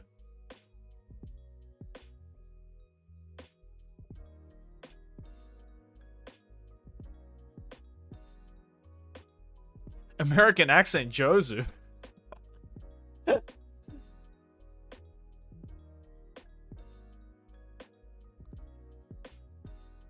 It's just hard, right? Because it's like, because there are so many types of American accents, I don't know where to even begin to like hone my American accent, if that makes sense. Like, I know how to say like basic words, but it's hard to like kind of form it into a sentence, you know what I mean? Like, I have to like think every fucking word in the sentence to be like, oh, okay, so this word, I would usually say it like this, but instead I'm gonna say it like this, kind of thing. Eugene Find It, hey, what's up, dude? Since you mentioned it in the podcast, do you have a favorite AFL team? I'm in Perth right now, so you can kind of guess what's mine. Well, obviously my favorite AFL team is the Swans, Sydney Swans. Whoop whoop. Hey, Huckamai, what's up? Hey.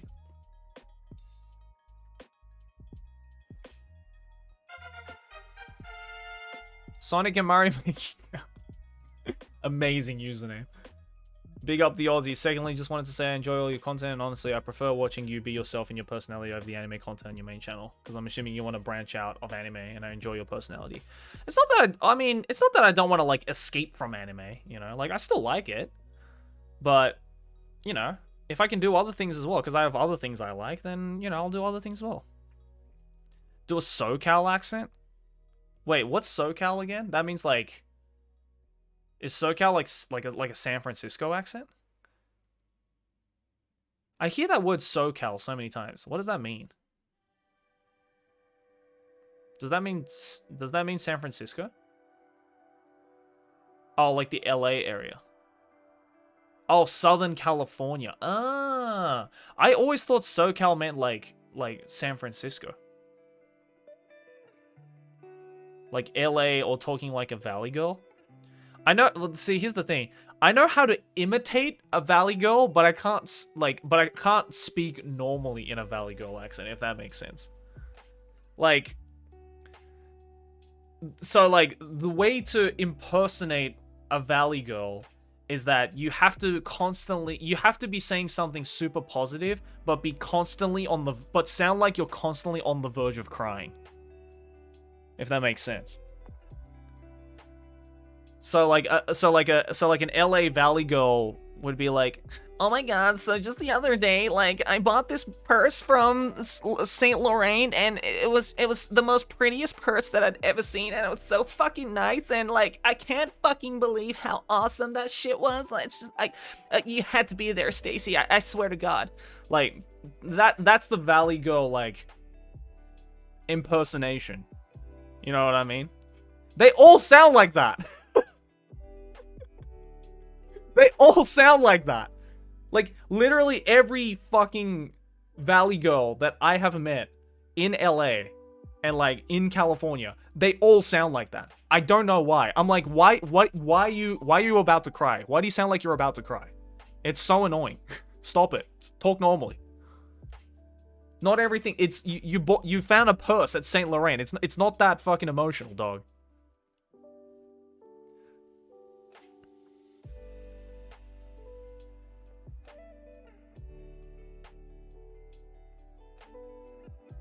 That's just the Sid Snap impersonation? No, it's not. Sydney's not from LA. She's from Wisconsin. That's nowhere near LA. She has that Midwest accent. That's nothing like LA. You may not like Akame ga Kill, but can you at least admit Incursio is rivals the Berserk armor? I don't even know what Incursio is. Is that something from Akame ga Kill? Honestly, nothing about Akame ga Kill is retaining to my memory. Don't do it again.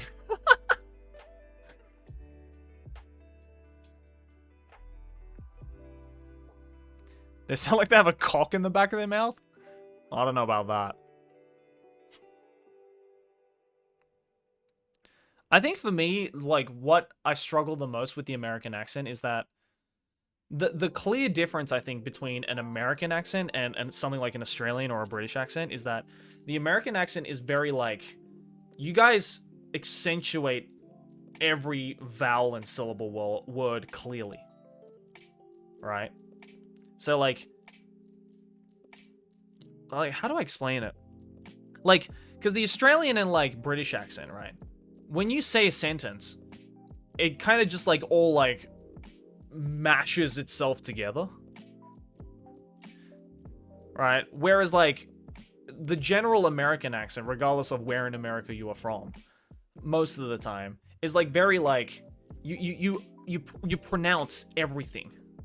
You know what I mean? Like, there's, like, you guys almost, it's like you almost have, like, tiny, minuscule pauses between each word. Irish accent is the best, totally not biased. Yeah, totally not biased. Biased? Totally not biased, Curly.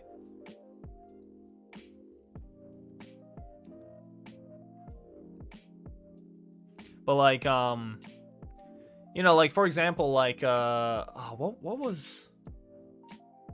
Like, for example, in Australian English, right? I actually, like, kind of learnt about this when I was studying linguistics. In the Australian language, right?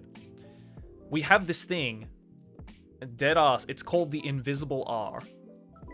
Or the invisible R sound. So, in Australian English, we don't pronounce the letter R. As you can see from me just saying that, right? We don't pronounce the letter R. Right? But there are some words in the Australian, in an Australian accent, where we put in an R sound when there is not supposed to be an R sound. If that makes sense.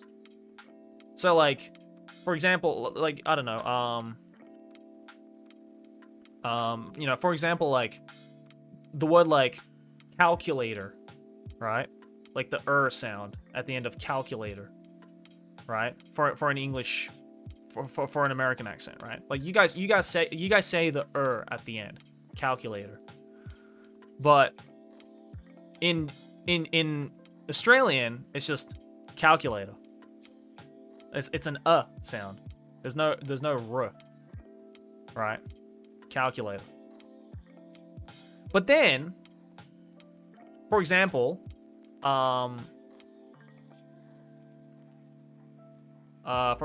like, what's an example I can give? So the sentence, put your bra on, right? Put your bra on. Is like, there's no words in there that ends in a r sound, right? So you would think it would sound the exact same in an American accent as well as a British or an Australian or any kind of accent, right? Because there's no word in that sentence that ends in an R or a r sound, right? So an American would say, put your bra, or I guess other than your, but like, put your bra on, right? But then, if I say it in an Australian accent, see if you can hear the invisible R, okay? I'm gonna say it just like how I would normally say it. Put your bra on. Put your bra on. There's an R at the end of bra. And I don't know why we do that. I don't know why we do that. And that's the invisible R sound. We put an R at the in between a letter that ends in a vowel sound and the next letter beginning with a vowel sound. So in the case with that sentence, right, the word bra ends with an sound, right? Like it ends with a vowel, and then the word on begins with another vowel. And when you put those two words together, for some reason, in an Australian and in some British accents, we put this invisible R in the middle of it to link the two words together. And that's called the invisible R. And there is no explanation as to why we do that. It's so weird. And I only found out about this because American friends would tell me, being like, why did you say it like that? I was like, what do you mean? It's like, why did you say with an R at the end? There's no R at the end of that word. I'm like, what are you talking about? I didn't say a fucking R. They're like, yeah, you did. You said put your bra on. And I was like, what? No, I didn't fucking say that. What the fuck's a bra? And then when you hear back and you listen to it and you go, oh shit, I am doing that, but just completely subconsciously.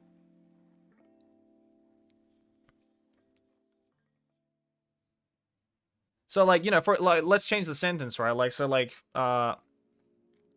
where is the spa at? Right? Which is a viable question if you're trying to look for the location of your favorite spa facility, right? Where is the spa at? Right? Would be the American way of saying it. But the Australian way, we would say, where's the spa at?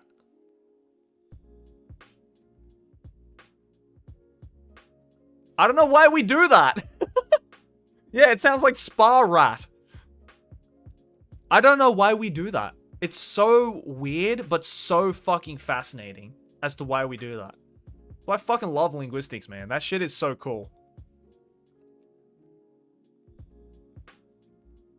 Yeah, where's spa at? It's so weird. I don't know why we do that. Every Australian and some, I think some northern accents of the UK, I think, do that. And I think maybe like Kiwis also do it as well. I don't know. Probably do. But yeah, I don't know why we do that. It's really weird. Brummies do that. Okay, good. Okay, so people from Birmingham do that as well. So I would assume like probably like maybe not like Southerners, but I'd say like a lot of Northerners, like Northern UK, maybe like people from the Midlands around Birmingham and stuff like that probably do that. Makes sense. From Liverpool, we do that? Okay, yeah, there we go. That's perfect.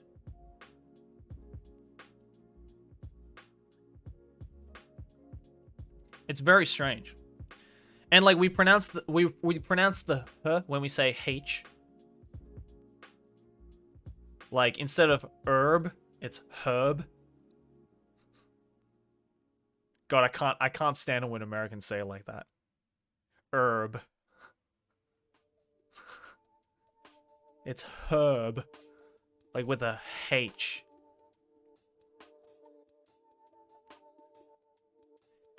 Can you do the Kiwi accent? Oh shit, bro. Oh shit, bro. On beach days, bro. On beach days as fuck, bro. Oh shit. Oh shit, bro. On beach days.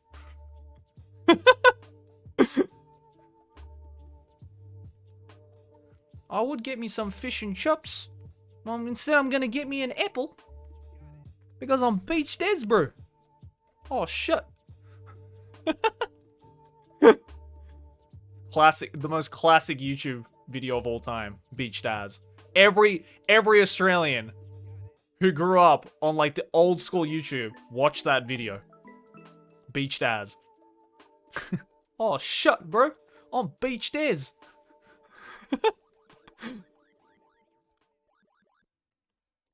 Exile of the Fallen with the tier 1, thank you, dude. And Monkey Milker with the Prime. Welcome. Oh, I only eat plankton, bro. Oh, shit. On beach days. I think it's just called Beach Daz. Let me see. I think you can just type in, yeah, Beach Daz. Yeah, there it is. Oh, no, it's called Beached Whale. Look up Beached Whale. It's like a 1 minute 40 animation. 13 years ago, 9.8 million views. Holy shit. Milk with the Prime, thank you, dude. Yeah, it's called Beached Whale. By Beach Daz. It is the most, like, Aussie/Kiwi humor that you'll ever see. Fucking classic. What is the population of Australia? I think we're at, what, 26, 27 million? Something like that.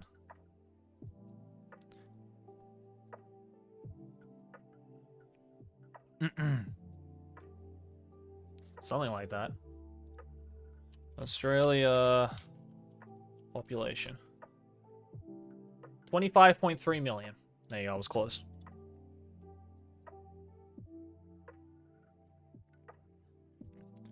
You remember that in primary school? Yeah, dude. Beach Daz. Classic. That and fucking Siggy Butt Brain as well is a classic.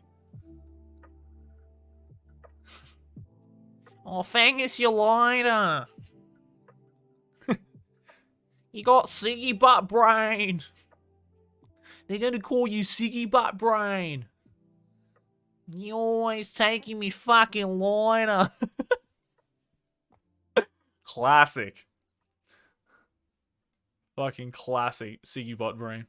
I actually met the guy who made that. I'm on Smoko.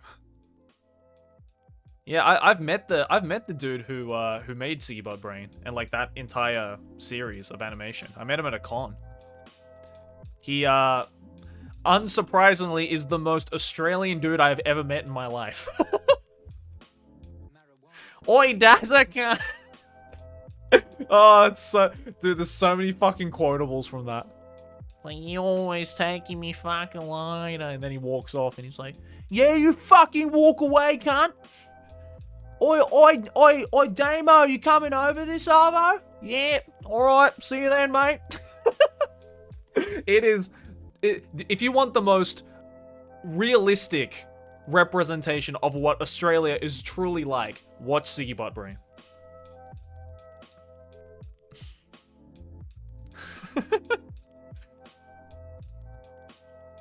Have you heard of the chats? Yeah, dude, I fucking love the chats. You always fucking pocketing me, line. Yeah, I love the chats, dude. Fucking smoker. So let me set the scene.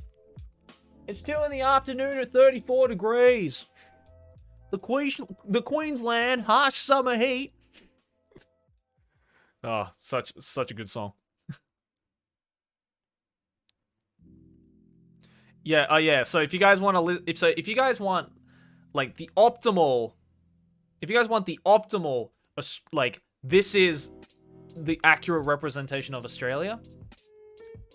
Listen to any song by a band called The Chats, CHATS. I personally recommend Smoko or Pub Feed. Those are 2 really good songs.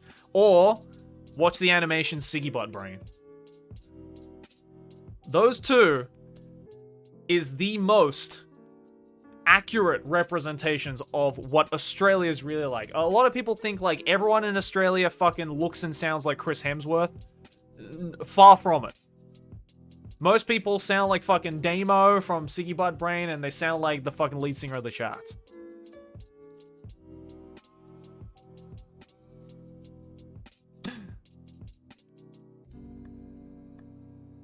Superwog? Oh my god, that's a fucking classic, dude. Holy shit. How many fucking people watch Superwog, dude? Yo, that's my... Dude. Oh my god, I just got a fucking flashback of that, bro. Fucking, what was that video from Superwog? Fucking the classroom insults video is still my favorite fucking Superwog video. What ahead? Dude, we used to say what ahead because of that video, dude. It's like fucking what ahead. Oh my god. And what was it? Fucking the bit in that's so fucking funny is what was it? Where he's like, never use is like one classroom insult you should never fucking use is your mum. This shit's gay as fuck, bro. Just don't use it. And then they give an example and it's like, oh, shut up, mate. And the guy turns around and he's like, your mom. And the guy's like, Mom's dead! He fucking attacks him. It's so funny. If you're an Australian in the stream, please watch Superwog. It's so funny. The fucking Mom's dead! It's so funny. Oh my god. Zerosa, thank you for the tier 1, dude. Anyone who is not Australian is probably so like out of the loop. So let's change subjects. It's very funny.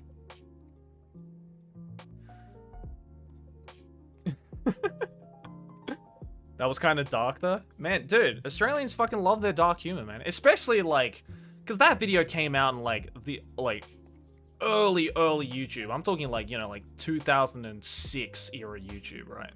Like just the internet in general, I feel. I'm gonna sound like such a fucking boomer right now. The internet in general, like at least 15 years ago, like I'm talking like mid 2000s, you could get away with so much more shit.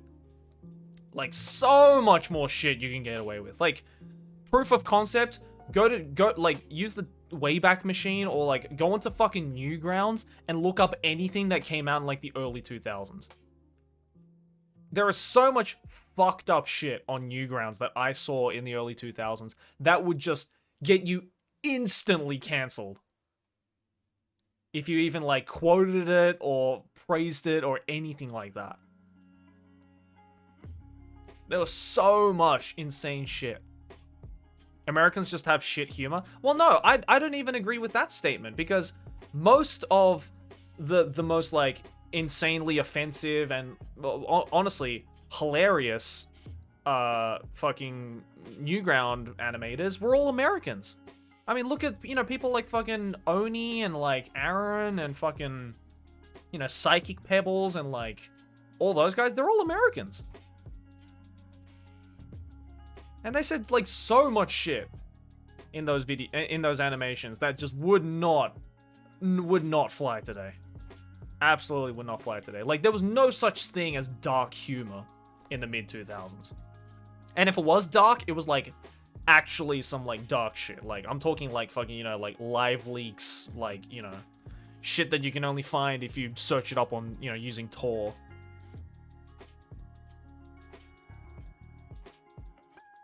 Egoraptor is hella toned down nowadays. Well, I mean, honestly, man, like, I don't blame Aaron for that because, you know, he has to live with the current times. I think we all have to tone down. You know? Like, Aaron can't go back to do, you know, the shit that he was doing, you know, in the fucking early 2000s on Newgrounds because it just wouldn't fly today. Unfortunately, just the internet now, the internet culture has just changed so much now that it's like it's impossible to do that without you can't survive on the internet, at least in the, you know, in the public sphere on the internet with like entertainment and stuff like that. Like it's just impossible. So like, you know, people like Aaron, in order to survive on the public sphere on the internet, they have to tone down. Because otherwise they wouldn't have a career. So I don't blame Aaron for that, man. If anything, I very much praise Aaron for being very smart about it. And, you know, kind of slowly adapting to the times, you know, and I feel that's the thing, right? It's like, you know, you can stick around and, you know, try and maintain your shtick for as long as possible. But at the end of the day, if you don't adapt with the times, if you don't adapt with the general wave, then you're just gonna get swept away. Aaron Hansen of Egoraptor from Game Grumps. Like I actually had like, so you guys know I had Aaron on my Japan quiz video, and which was insane to me because like honestly, like. He's like a dude. He's like one of my like internet idols. I know this sounds creepy. I know this sounds creepy, but like he's like dead ass like one of my internet idols because like I've been probably out of every, you know, online personality, I've been watching him the most. Again, I've been a fan of his shit since like, you know, early 2000s on Newgrounds, right? Like, so it's so weird and it made me so fucking happy to, for one, get him in a video of mine, but two, just to like be able to just like fucking hang out with him. Like I text him every now and then and it's so fucking weird that I can do that. Like every time I'm like in a conversation with him in a text, I'm just like, this is weird. This is literally weird. Joey, how many times have we quoted that man? Many. Yeah, right? Like, Rune is a huge fan of Game Grumps, like me. And Rune's a massive fan of Aaron. And same with Vash as well. Like, literally, like, the moment that video came out, Rune... literally, that moment the video came out, Rune, Vash immediately fucking messaged me on Discord and was like, I'm sorry, what the fuck are you doing with Aaron? Did I give you permission to hang out with literally my favorite person on the internet? Fuck you, dude. Like, he literally sent me that. And I was losing it. It was so funny. He was so salty. Yeah, he did that. He Discord messaged me privately when we were in a call and he was just like, I hate you. He's like, I fucking hate you. But yeah, like, you know, I had a chance. I've had a couple of chances to, like, just hang out and call Aaron. And we haven't hung out in real life yet, unfortunately. But, I mean, you know, hopefully, once COVID is all done, we can all hang out. But in the meantime, I've been in, like, a couple of calls with him. And he's like, dude, he's so fucking cool. Like, the more I talk to him, the more, like, I just fucking respect that man. And again, sounds very creepy. I'm sorry, but, like... I don't know. He's cool. Very intelligent man as well. I only have good things to say about Aaron Hansen.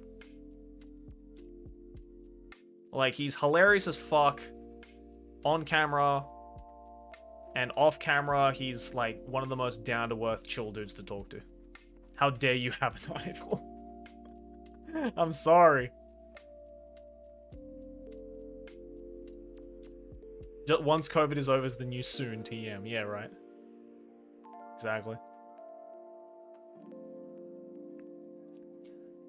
Nothing creepy about looking up to someone. Yeah, but is it creepy to look up to who is a person who you can consider your friend now? I'm always conscious about that.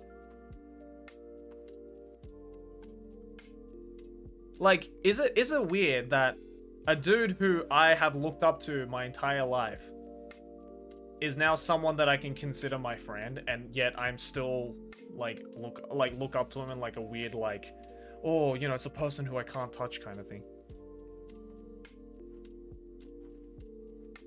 I look up to you and you're younger than me. Yeah, Rune, that's because you're like, what, 4'10"? I'm sorry, that was mean. Gotti! I'm just kidding, right?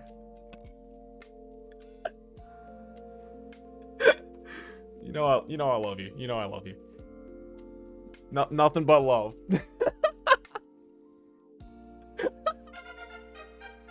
I will one day get you. Oh my god. Now that you somehow picked all the bad mystery anime to watch, Erase and Wonder a Priority, would you consider watching an actually good mystery anime like Astro Lost in Space? I have been meaning to check that out, actually. The manga, I mean. Because Astro Lost in Space that's the one that's done by, oh, you're 5 foot even, sorry. Yeah, Astro Lost in Space is the, that's the one done by Shinohara Kenta, right? The guy who made Skit Dance.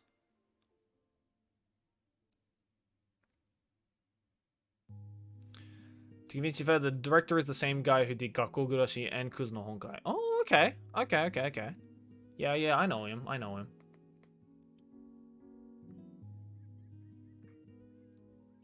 Yeah, I have been meaning to check that out, actually. Yeah, because I'm pretty sure... Let me look that up. I'm pretty sure Astro Lost in Space is done by Shinohara Kenta, who did Skit Dance. Astro Lost in Space. Yeah, Shinohara Kenta. Yeah.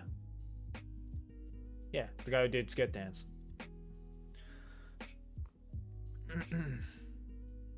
I mean, I fucking loved Skit Dance, so yeah, I'm going into Astro Lost in Space with high expectations. I don't know if that's gonna come back to bite me in the ass or not, but we'll see. We'll see.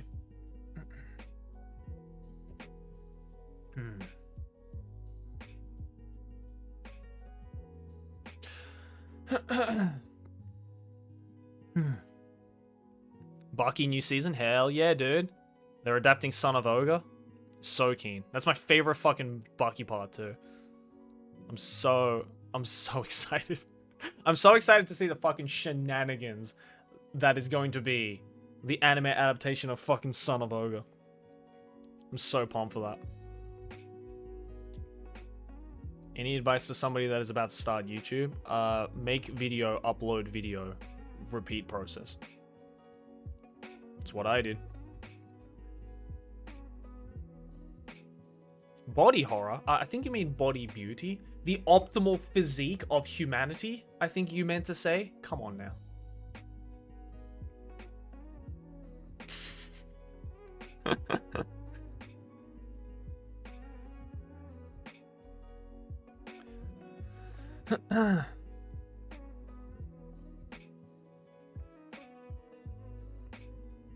The ideal male form.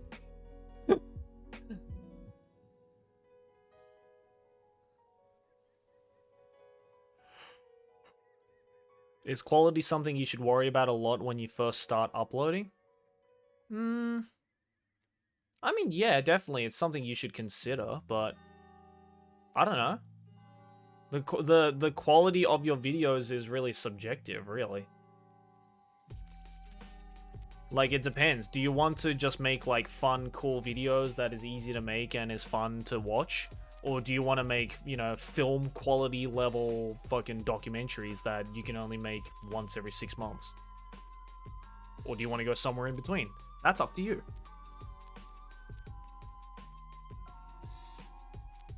That's for you to decide.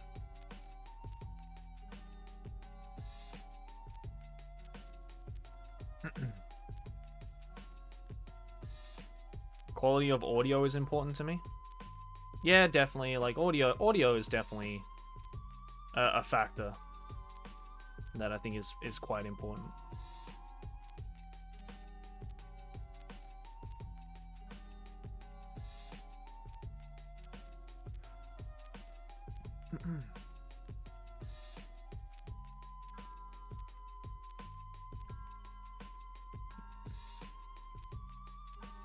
Don't strive for perfection right out of the game. Might make you lose your mind. Yeah, exactly. Yeah, don't be a perfectionist, because then you won't get anything done. Working on a new album? I sure am. It's gonna be a weird one. I'm getting a little experimental with this new album, but I like it, so it's cool.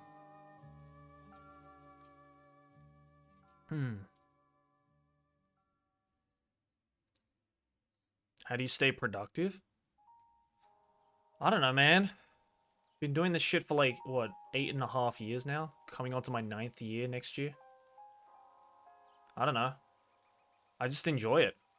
Just keep challenging yourself, right? Like, that's my motto. Like, this year, I slowed down on uploads to compensate for quality. So, it's working for me so far. I'm almost at 3 mil.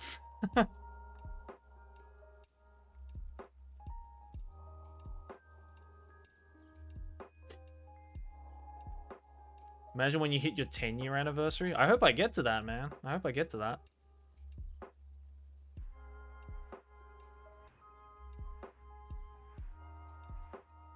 Hmm.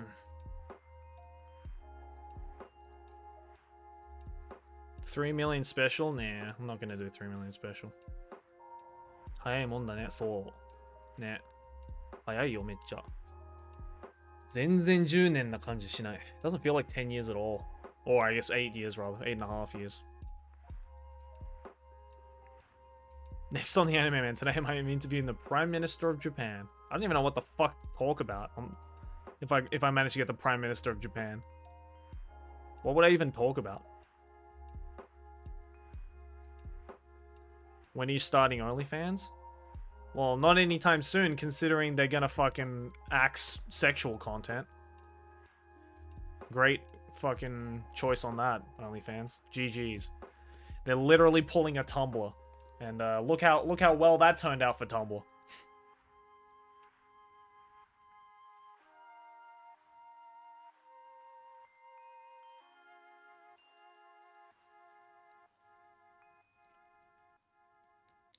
Yeah, but that's the thing, right? It's like I read the article and apparently they're not even taking out porn. They're just taking out like the really, really fucked up shit. Which, you know, makes sense, I guess. Like the fucking like the fucking articles, like a lot of them were like clickbait. They're not actually like getting rid of like sexual content in any way. They're taking out the non-art nudity. What does that mean?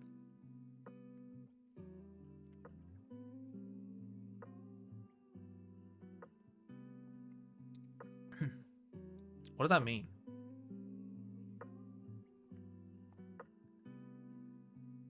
They're taking out porn as in full-on sex. Oh, really? Oh, so nudes is fine? Is that what they're saying? Like nude pictures is okay?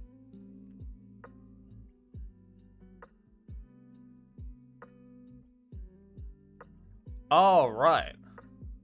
Oh, so they are getting rid of like videos.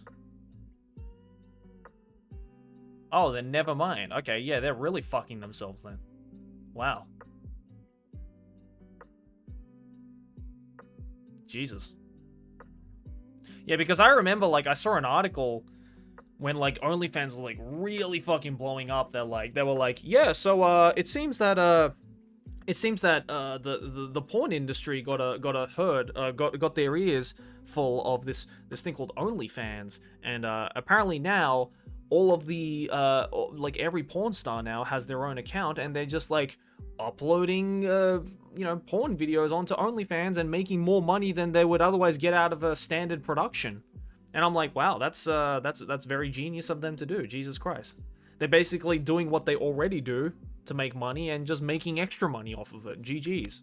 Very, very, very five-head brain from the porn stars. And I guess now they're just like, well, goodbye extra money. I guess I'll go with the normal wage then. But, people who aren't, already doing that outside of OnlyFans is kind of fucked now, I guess.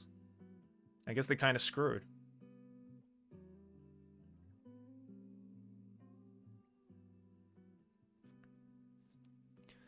Yeah, exactly. Like, because the good thing about OnlyFans is that it, those porn stars who do upload videos like that on their OnlyFans, it goes directly to them. It doesn't go through a middleman, like a porn production company or anything like that, or like a management company or anything like that. But now they're just like back to formalities, I guess. I'm sure there are other sites. I mean, you can still like I think there's nothing wrong for people in that field, because you can still upload onto sites like Pornhub and make ad money off of sites like that. Like you can sign up for monetization on Pornhub. So it doesn't really make a difference for people like that. What it will make a difference for, or the people that it will make a difference for, is people who are independent creators or independent cosplayers, independent porn stars, independent like sexual workers who don't have a management company, who don't have a production team, who aren't in the actual industry, who just do this as an indie thing, and who are really only reliant on websites that pay directly like OnlyFans. Those are the people who are going to get affected the most.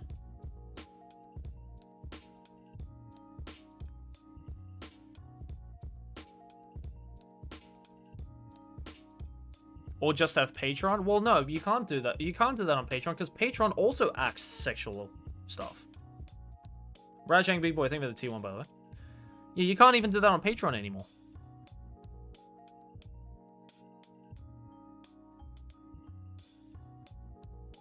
Like, there are other websites out there, but I think the biggest slap for people who are in that particular position is that it's the notoriety of websites like OnlyFans, like Patreon. Like, those are names, excuse me, those are names that everybody already knows, right? Like, even if you have no idea what kind of shit happens on Patreon or OnlyFans, you at least know the name of those websites, right? So, like, already, that name is already ingrained so much in internet culture that it's just like a natural boost in advertisement, right? To be like, I'm on this site called OnlyFans. Go check it out, right? Then people will be like, well, yeah, I already know what an OnlyFans is. Cool, take my money, right? But, you know, if suddenly they went on and was like, hey, I'm on a site called fucking nudes only, come and subscribe, then people will be like, what the fuck is that website? I've never heard of it. And therefore, immediately, because this is how human psyche works, you're not going to subscribe to something that you don't know what it is, right? Like, if there was like a random website name or random service, random news service that replaces OnlyFans, right? That could work exactly the same way as OnlyFans, right? People are less likely to subscribe to the one that they don't know because they don't trust it.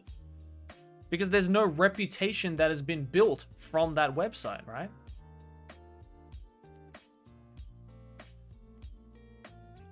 Brand recognition, that's the term. Thank you, chat. Yeah, exactly. Brand recognition. OnlyFans and Patreon have brand recognition.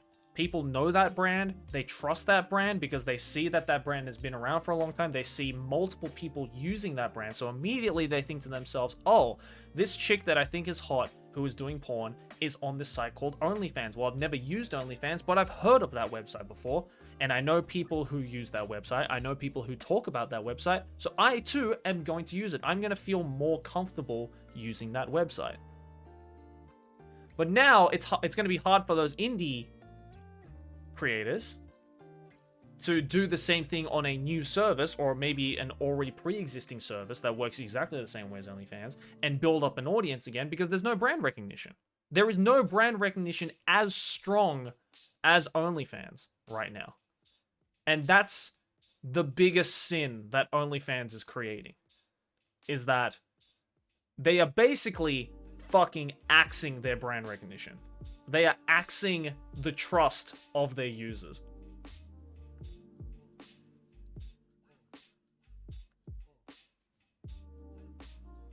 And it's hard to trust new sites. Exactly. I mean, fuck, how many times have we seen, like, you know, a website that's like the next YouTube or the next Twitch, the next video streaming platform that just like comes out of the woodworks, gets sponsored by a bunch of like massive streamers and YouTubers, and then dies after a couple of months? How many times have we seen that? So many times. Yeah, Mixer, exactly. Look what happened. Yeah, I was trying to remember the name of it. Mixer. Look what happened to Mixer. It was backed up by Microsoft. Fucking Ninja got signed up for it. That already was just like a fucking boost in brand recognition, right? It's like, oh shit. It's run by Microsoft, and the biggest streamer on Twitch is on there now? Well, I mean, of course we immediately trust it. Yes, of course. This is going to be the next big thing. Fuck yeah, let's move while we can, before the crowd rocks in. And then look what happened to it. Gone, just like that. Same thing with Quibi as well. And God, let's not talk about the numerous fucking like anime streaming websites as well. Like, Jesus Christ, the amount of those that fucking died as well.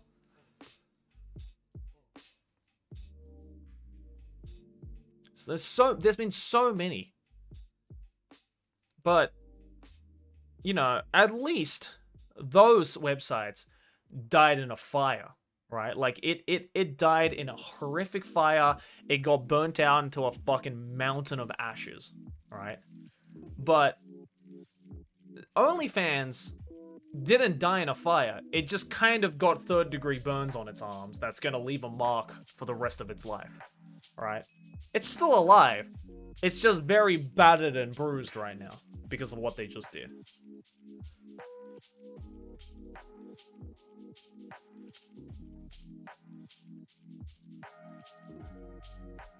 So, yeah. I don't know, it's just like, It's just going to be fascinating to see what's going to happen to OnlyFans. Because I guarantee the same thing. This to me, when I saw that news this morning, I was like, this is like Tumblr 2.0. This is exactly the same thing that happened to Tumblr. When Tumblr back in the day, I don't even remember when it was, but when Tumblr one day decided to go, hey, you know what?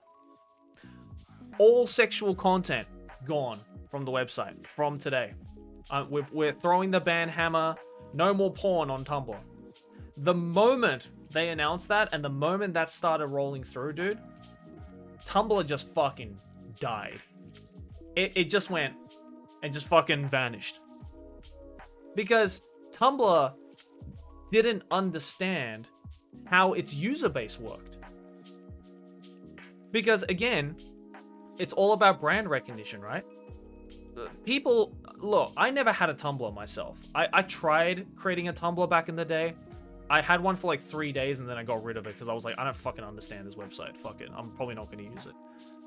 But Tumblr back in the day was like 70% porn.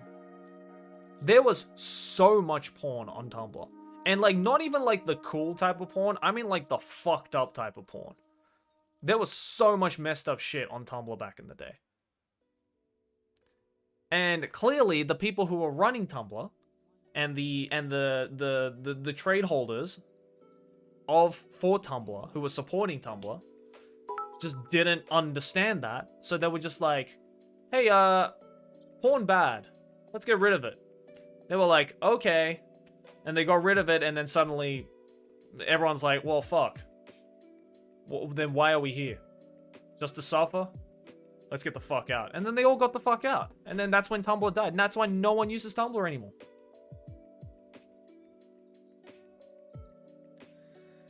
It's not really OnlyFans' fault, and to an extent, the banks forcing them to do this. Changes to US sexual trafficking laws makes companies that knowingly facilitate sexual trafficking legally liable. So these card processors get fucked the second someone makes a claim that someone on OnlyFans was sexually trafficked. It's why they're pulling a gun to OnlyFans' head. Yeah, I mean, yeah, I completely understand that. It is definitely not OnlyFans' fault, right? It is absolutely not OnlyFans' fault. It's like, you know, it's like fuck the banks, right? That's the messaging we can get out of that. Happy Squid, thank you for the prime.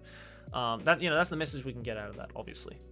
But, you know, it's just unfortunate that it's not so much like, you know, OnlyFans shot themselves in the foot. It's more like the bank man was like, here, the bank man put the fucking gun in OnlyFans' hand and he said, here, let me help you with that, and kind of aided him to be like, no, a little closer to your foot, right there, bang, and then shot him in the foot. That's how it was. Yeah, money talks, man. It sucks. That's business. It's scary. Some scary shit.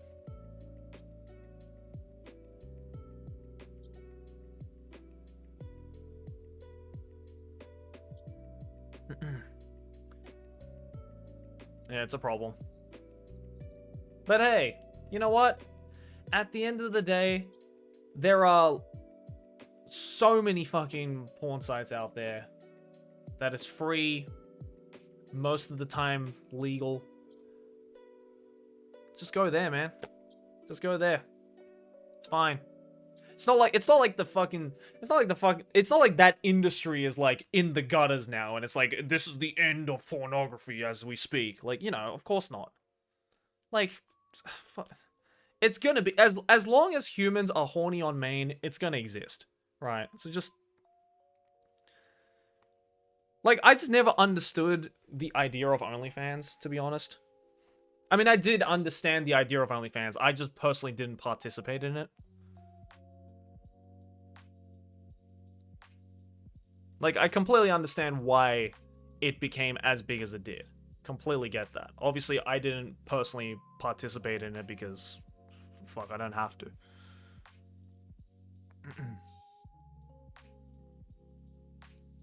I don't understand why people pay for OnlyFans. They just do, man. Some people just want to, man. Exactly, exclusive stuff. People like exclusive stuff, man. And if people have disposable income and they're horny enough on main, they'll do that, man. That's just how it works. Some people get that, some people don't get that.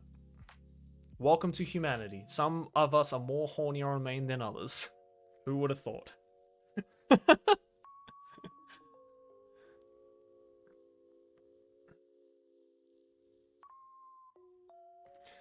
I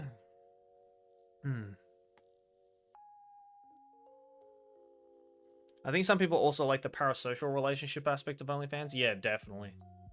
Definitely. 100%. I mean, that's why Snapchat was so big as well. Like, public Snapchats for, like, for sexual workers, right?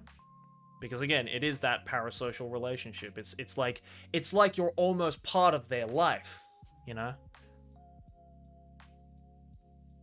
I mean, I would argue that's why YouTube is a popular thing. That's why Twitch is a popular thing, because it creates parasocial relationships, right? Like, this right now, in a way, is a parasocial relationship that has been forming, right? Like, it's a very strange reality we're living in.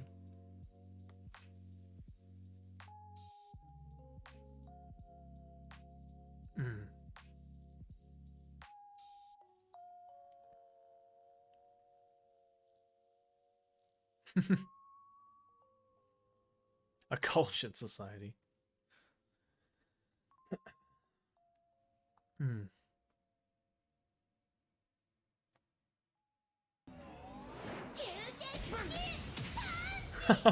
Hey, Shuffling, what's up, dude? Welcome back for 12 months. Joey's parasocial slave over here. Hey, my man.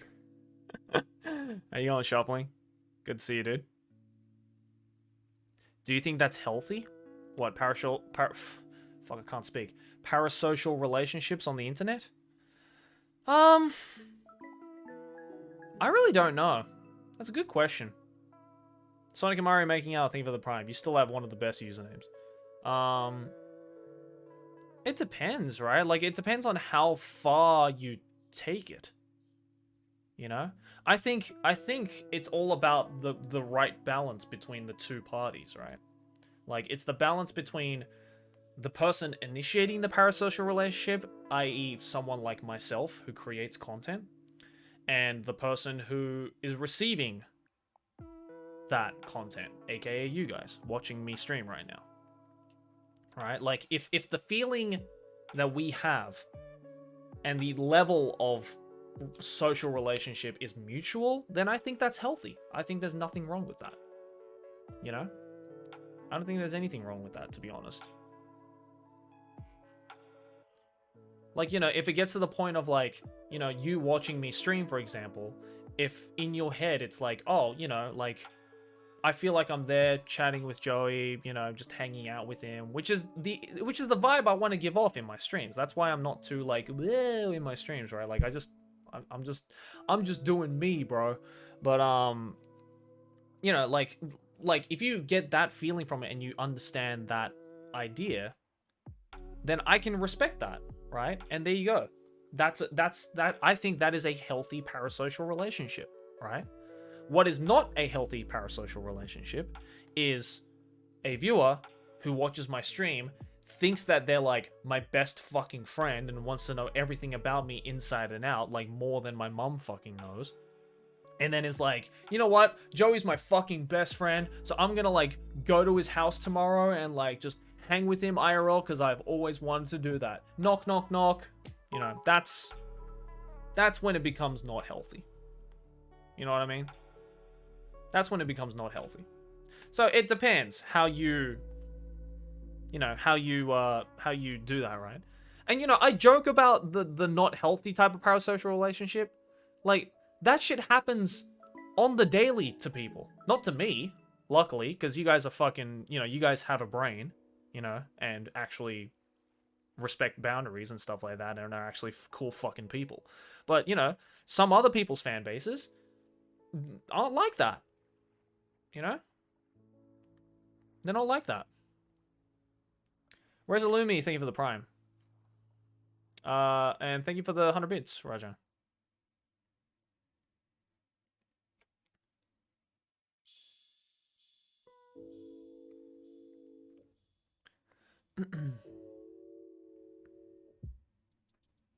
There was a guy that bought a one-way ticket to a streamer's house and asked to stay over and hang out. See, that is classic. Classic, not healthy parasocial relationship, right? That is a very one-sided parasocial relationship. Because at the end of the day, we, like, you know, I think I speak on behalf of a lot of, like, internet creators out there with an audience, regardless of what the size of your audience may be, is that we want to be able to know every single one of you at the same level that you all probably know me. But it's just impossible to do. We just cannot do that. It is physically impossible for us to be able to do that. We just can't do that. And it fucking sucks, you know? And it's like, and no matter how much we want to, like, you know, create a very mutual parasocial, like a truly mutual parasocial relationship, we just can't do that. It's one person versus a whole group of people. And it's just, there is no time in the world that we could ever commit to doing that. And it sucks. Yeah? Raging Tranquility, think of it, T1. Like, like, we're about to hit 3 million subs. I wish I could fucking go and see all 3 million of you, but God knows I'll never be able to do that. And I've just, like, come to terms with that now. That I probably will never be able to do that. So the least that I can do, because I know I just can't do that anymore, the least that I can do is to just, like, create this environment that, you know, can get us all in the most comfortable, mutual, as close to mutual parasocial relationship as possible. Right? So that's why, like, in my videos, in my streams, I don't bullshit. I don't fucking act like who I am not. Because A, I'm not talented enough to act like another person. And B, like, why would I do that? I want people to like me for me. And if you don't like me for me, hey bro, that's cool. You don't have to like me. That's cool, man.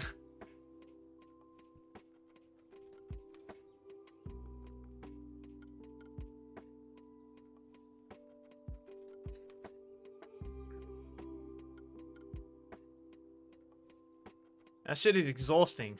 Yeah, exactly, dude.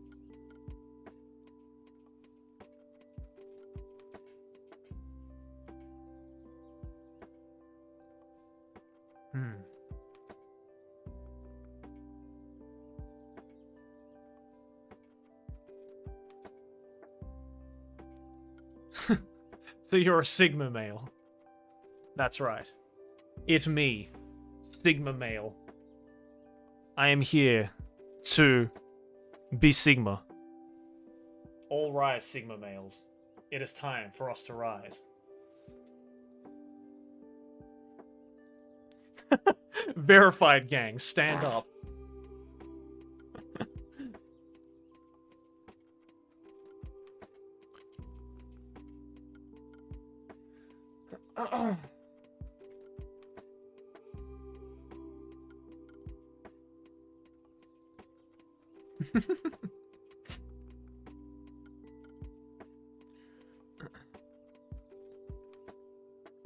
People who don't have real friends have strong parasocial relationships. Yeah, I that makes sense. I mean, because they, you know, because people who don't have real friends don't know what boundaries are when it comes to personal space, right? That's why I don't think there's nothing wrong with having internet friends. I think internet friends, especially in this day and age, is completely viable and is a very, very viable normal option. But that's also comes with the assumption that you know how to, like, at the end of the day, right? At the end of the day, right now in society, we are at a stage where it is perfectly normal to have an internet relationship, whether that be parasocial or, you know, platonic, in an actual relationship, right? However you want to be, right?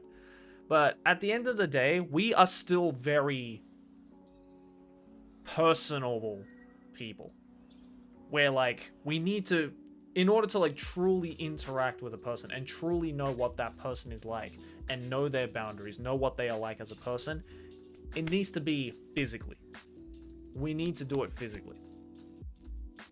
Because at the end of the day, no matter how many internet friends you might have, right, you're not going to know the boundaries of a person just through the internet.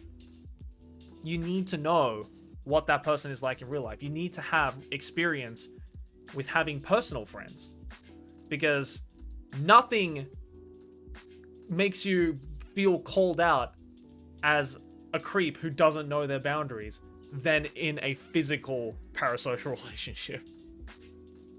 It's very easy to hide the fact that you're a creep who can't read the room and doesn't know boundaries in an internet personality or an internet friendship. Because it's very easy to hide that, right? It's very easy to hide that. But you can't hide that shit in real life. If you can't read the room, if you can't understand boundaries, if you can't communicate that in a way that gets it across to the other person, and if you can't respect that and show that respect in a way that the other person can understand it, then you're going to end up as that awkward guy in the friend group. But on the internet, everyone's that awkward guy. Because it's so easy to hide that shit. It's so easy to hide that shit.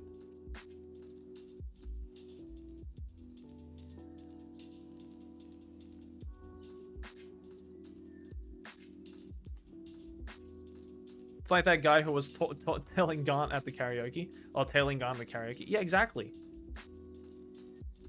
And that's why, you know, like, I feel a lot of people think that, oh, internet can replace real life friendships now. Which I personally don't agree with. Because an internet friendship and a real life friendship is very, very different. Completely different ballpark, in my opinion. Yellow the Grey with 5 months, thank you, dude. Welcome back.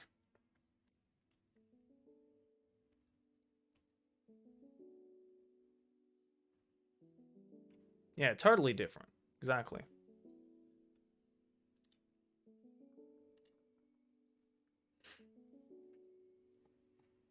And, you know, I think, like, again, like, it's when, like, and again, like, I think when people say that internet friends can replace real life friends, in the sense that, you know, you can meet a friend online first, which then eventually leads up to you guys maybe meeting in real life and then forming a real life friendship, right? Like, that happens all the fucking time. I have plenty of friends who are like that, right? Rusky Turn, thank you for the prime. Like, you know, literally all of my friends who live outside of Australia and Japan, because those are the only two countries I've ever lived in my life, I met through that, right?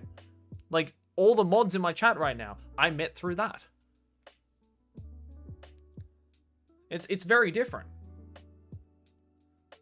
And it's, you know, it's like, it's, that internet friendship can turn into a real friendship with enough time and enough experience and with enough trust and, you know, being able to physically meet, right? Being able to physically meet one another and then really fully finding yourself in a situation where you can't hide that awkwardness. You can't hide that lack of not reading the room, all that kind of stuff.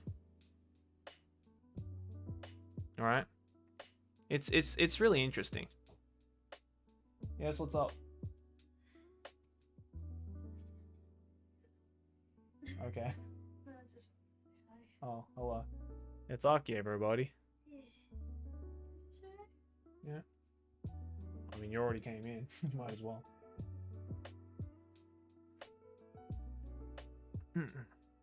We were just talking about how internet friendships can't replace real friendships.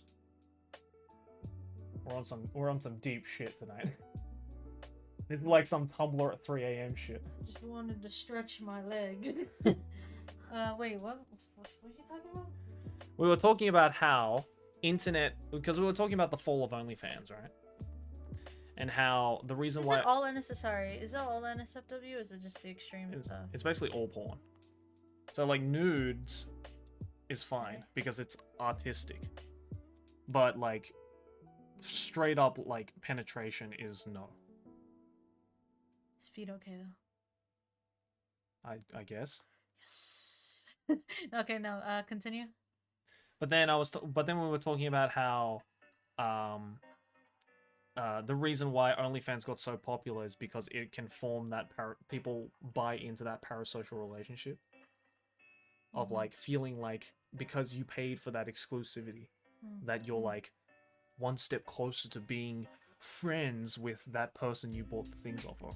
And then it got onto the topic of man, we went through like a million tangents to get to this topic, I realized. You can just put it in the channel.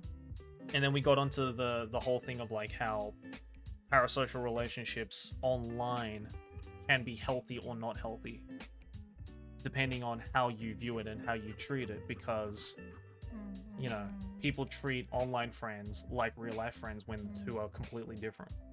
Well, I feel like we're kind of in a time. I'm not really about to get into this right now, but well, we're in a time where I feel like the world's more connected than ever, and yet, like mentally, I feel with like anxiety and you know, like just social. Well, not. I don't know. Like us spending so much time on the internet, there's kind of a different interaction with being friends with someone online as opposed to being in real life with people. Like I say it on my channel where I'm not the same in my videos, but that doesn't mean I'm fake. It means that look, you're the better version of you in your videos. You're the best version of you in your videos. Because people don't want to see the shit version of you. No, it's not that, but it's more like I'm in my room. I'm alone. And you know, I at the end of the day, like I'm talking to a camera, you know? Like yes, people are looking at me at the end of the day, but it doesn't feel like it until you like, you know how we'll get like let's say 100,000 views on a video, but you can't see what 100,000 people looks like in a room. Yeah. You can try, but you don't know what that looks like. Yeah. And yet, you know, if we go to a panel and there's like 500 people, that already looks massive, right? Yeah. Even though that is like massively smaller than you know what I mean? Like, right? So like the reason I say like I'm different in my videos is because I'm just more confident, because at the end of the day, that's just me. But it put me in a party with like 20 people, way too intimate. I'm not gonna say anything. I'm too awkward. Yeah. You know, I'm gonna be shy. And then people, you know, they'll say like, not just with me, but like with other like creators or whatever, people will say, why weren't they talking? Why were they so shy? It's because now they are out of their element. It's not that they're fake. It's just now you've gotten them out of that comfort zone, and it's just anxiety. You know, I feel like it's a very human thing to do. Honestly, I find it very like hard to be the exact same version in your videos as in real life, because you know it's very easy to yell and you know to be super hyper when it's just you in the room. But we all know when someone else walks in the room, even on stream, it shows all the time. It's like hi, and then you're suddenly like, wait, who is in my bubble right now? You know what I mean? Yeah. So you know, it's that's how I view it. And I'm not really a big fan when in real life, like when people, I guess when fans, they try to whip out their phones and they're filming some creator. I mean, I don't think that this has happened to me, but I've seen it happen before where a fan will like tag or make like a video of like how they recorded a creator like out of their bubble, right? And I remember Out of their element. I'm not gonna give names, but I remember I saw a video of like someone like, you know, they were like zooming in on this creator, and I think they had like just finished like their signing or whatever, and I think they were just, you know, now just relaxed, right? And I think they yelled out their name, and they just kind of like looked over at the person that was recording, and they're like, and then that person changed that scenario and said like him being awkward around me or him being like disrespectful or whatever, and I'm just like, I think he's just tired, like, yeah, you know. And also when you yell across the room, you know, like what are you gonna do? Like, what do you expect? Like, you expect me to like plaster a smile on my face the entire time? Like, no. It's very easy to take one thing that a person's doing like IRL and then just give it a name and a title on YouTube and then completely like change the tone of it. Like I could be like, I don't know, just like super tired and oh no, actually no, one of our friends, I'll tell you later who it was, but like one of our friends said, "Oh, Aki, at AX, I remember that when I called out to your name, you looked back, but then you ran away." And then I said, "What? Are you sure that was me?" They're like, "Oh yeah, no, it was 100% you." And I was like, that sounds like something you would do. But I was thinking about it, and I legit don't remember this. So I think what must have happened, it's AX, and that's like the worst time to ever try to get like personal attention. I think what must have happened is this person, it was like in the arcade room on like the West Wing, and with the DDR machine. And I remember that I had a signing, and I completely lost track of time. I saw my phone, someone yelled, like, "I don't know who the fuck just yelled my name," and I fucking ran. Oh, that's probably what it is. And it gives off the wrong impression, but it's not running away, it's called strategical retreat. Yes, that's exactly what I did. But no, so, and it sucks, 'cause, luckily, I mean, that person, of course, didn't record it, but they took it the wrong way, but I explained, like, I'm really sorry that happened. Please don't take it personally. Yeah. It's just different scenario. And I think it's also because a lot of creators, they are put to a higher standard. So a lot of people expect them to be on all the time. Yeah. But it's very human that, like, you know, and also we're anime fans, we're awkward as fuck. Like, speak for yourself. I'm awkward as fuck. I'm an extrovert. I'm awkward as fuck. Like, which is what all introverts say to pretend like they're extroverts. And I go to conventions, and I try to be as social as I can, but then sometimes, I don't know, you're just tired, you know? Yeah, exactly. So, I don't know. That's just kind of my view of it. What were we talking about again? Parasocial relationship. Right, yeah, so my point is... It's like a Trash Taste episode. We just went on like 6 different tangents in like 5 minutes.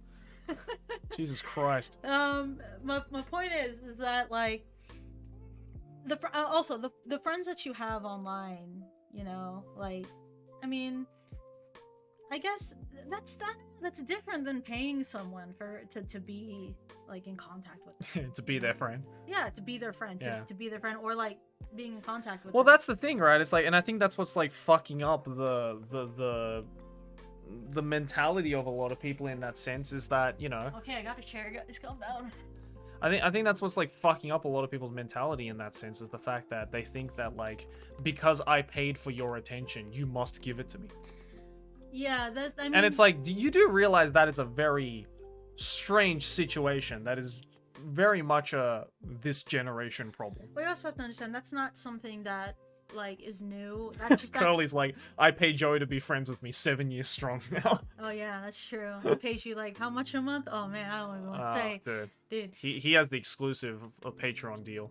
Don't you, Curly? Yeah. Sorry for my huge tangent, guys. Like, when I get deep into something, like, no, I get like really deep into it. So, what was I going to say? Fuck. It was something really important. I like going on these tangents because I feel like I can finally, like, say shit that I want to say. Oh, no. Yeah, so that whole method of, like, you know, you're paying for the fantasy of, or, like, the hope that you're going to be with that person. That's not anything that's new. That's not something that just came. It's just, now it's more easier to do, but that was pretty much something that you can only do if you were, like, really a celebrity, right? Yeah, yeah. Like, you know, you used to, like, go to concerts, and you can, like, probably, like, just being at that concert and seeing the band for the first time and being able to, like, you know, like, just shout something, or like maybe you'll be at their signings. That, like, that intimate moment makes you feel like, oh, they'll always remember me, you know, kind of thing. So they just took that same thing, then just put it online and made it more accessible, like, for, like, OnlyFans and stuff, and just gave it a new name. Just simping. Like, they just gave... It's not parasocial relationships, guys. It's simping. Like, they just did the same thing. Just put it We just online, have a term for it now. right? So Parasocial simping is just parasocial relationship that has a paywall. Oh my god, that is what simping is. no, yeah. It's literally parasocial. It's literally paying for a parasocial relationship. I mean, yeah. Like, Holy shit. But Japan. But the thing is like, for example, like, I've always thought about this stuff. Like, Japan has been selling fantasy, or, like, I guess making a living off of simps. Like, long before we called it Sims. Idol culture in Japan is ruthless. Yeah. You know, they will, like, the girl can spit in a cup and sell for like 50K. Like it's so crazy, and they still follow through. And they like, remember that documentary Tokyo Idols? Watch Tokyo. I hope I'm not also overshadowing your stream here, by the way. Is it okay? No, I've just been chilling. It's Okay. alright. Yeah, but okay. Documentary called Tokyo Idols. I don't think it's on Netflix anymore, but you guys should watch It's not it. on Netflix anymore? No, it's not. They got rid of it? Yeah. Oh, big sad. Yeah, I know. It's such a good documentary. But it goes over like just the dark shit about the idol culture in Japan, and how they market the idols, and how the idols are very well aware how much they're kind of feeding off of giving this person false hope that they will be with them. So Japan's actually, I think they're a lot worse with this. So you go to an idol concert, right? And you enjoy it. Then after the concert, you get to do the handshaking meet and greet. A handshake in Japan is extremely intimate. And for 2 minutes, go figure. yeah, like for 2 minutes for 2 minutes, you're just doing this, and idols, they'll like grab like with both hands. I'm like, bitch, I know what you doing. Like, like they'll even like, That's that exclusive shit, they'll dude. like rub the hand like this, Yeah. She likes me. Yeah, like they'll rub the hand like, oh, thank you so much. Like, I really appreciate it. Like, it's just hand. I really appreciate it. Hello. Like, it's just Start sucking fingers. it's just hand holding, but it's such a gray area, because the mind is so strong, like they know what they're doing, right? So what they'll do, and you have to, the way you have to shake their hand too, you have to buy something from them first. So you Yeah, have to of course. you have to buy, like, if you buy a CD, you get 2 tickets, which means you can spend 2 minutes with them. It's fucked. No, it's not even that. Well, is it? I don't know. Hand holding events are like, if you buy one CD, you can hold their hand for 5 seconds. Yeah, it's something like that, or So whatever. if you want to hold their hands for like 2 minutes, you have to buy like 60 CDs. And a CD is like $25. So if you guys Yeah. watch Tokyo Idols, there's like this, I'm just gonna call him an idol simp. There's like this idol simp, and he's simping over this specific Idol otaku. Yeah, this idol otaku, sorry. This idol otaku, he's obsessed with this particular idol of this particular group, and he's so obsessed, he goes to every single concert that she's playing at. And then he's always at the meet and greet handshaking thing, and his apartment is filled with the same CD. Like, everyone, like, it's not even like, oh, they're releasing, it's the same CD, because he keeps going back, but they're selling the same shit. Because he wants to hold that hand, man. Yeah. And He so desperately is like, I love the feeling of that hand in my hand. And that whole industry has been a thing way before, Simps and OnlyFans or whatever. They just took that same kind of marketing and just put it online. Well, look at how successful fucking VTubing is because of that. Right. VTubing is literally that, but you can't even see the idols. I'll be honest, I'm not that in. I'm not into VTubers, so I don't know. I love VTubers. I just don't donate to any of them. I just rate them whenever you ask me to. Yeah. Cheap Chapstick with the tier 1, thank you, dude. And the 200 bits.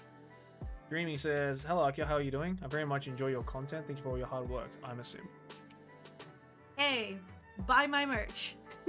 Just kidding. But no, so yeah, that's just kind of like my thing. Yeah, paying for fantasy, that's all that it is. That's really all that it is. But it feels more intimate now, because a message it's more direct. Like, because you know that message is getting to that person. Yeah. And even just them opening it, like, is just enough for some of these people, right? Exactly. Like, you're not even like hoping for a reply. You're just like, oh my god, she read it. Like, it's amazing how that works, I mean, I don't have an OnlyFans or an OnlyFeed or whatever the fuck we want to call it, but I don't know. Like, well, you don't really need it. I save all the interactions for like the actual in-person meet and greet stuff. Yeah. And I think that's way more important and way more of an experience you can give to a viewer or a fan than anything you can provide on OnlyFans or Patreon or any of those websites. I like the meet and greets because it is intimate, right? And we don't have to do that like hand holding, like that. I'm sorry, the hand shaking shit. I can't. Yeah, that shit's weird. I mean, that's why it's only a Japan thing, right? Right. Because that shit would be too weird in like any other type of stream. Yeah, well, Or any other type of country, rather. Yeah, I'd never do a handshaking event. You're like, I don't give a fuck.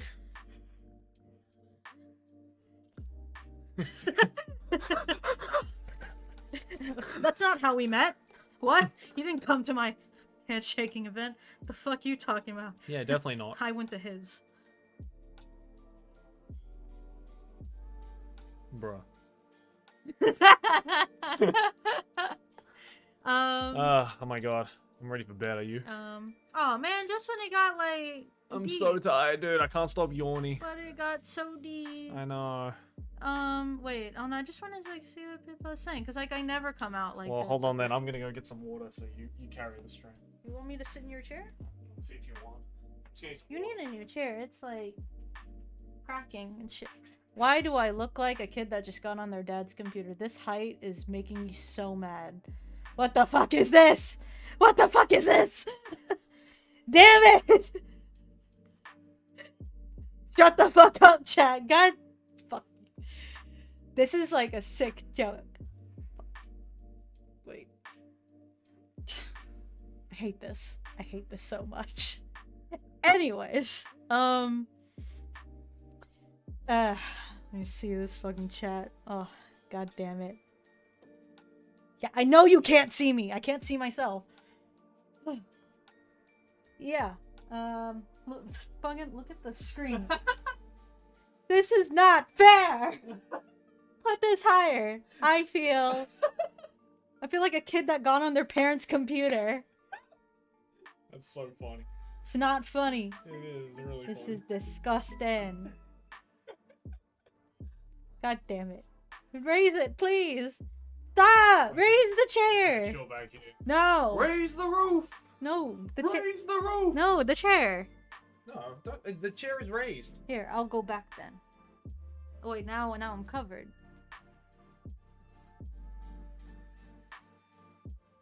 I don't look so great right now, but I don't care. I just got done editing my video too. Here, let me. Oh, do you? Oh yeah, let me sit back now. Yeah, just give it a chance. I just got done editing my video of me walking around in public with fake tattoos on my body. Oh, you're gonna reveal it? Huh? You gonna reveal it? I already said it on Twitter. Oh. I said I took a picture of myself like with fake tattoos on me, and I said I walked around in public. So Fair because enough. I wanted to like address some of like the questions of people still thinking if there's like a stigma in Japan. When's that coming out? I don't know yet. Oh.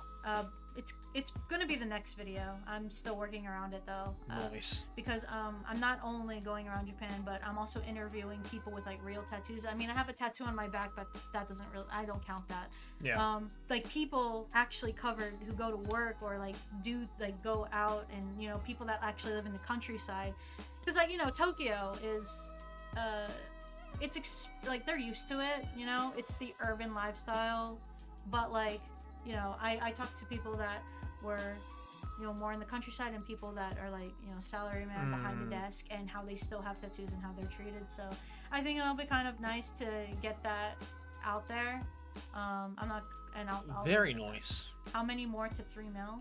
I don't know. Where am I at? No, don't look at it. No. We're at 2,999,536.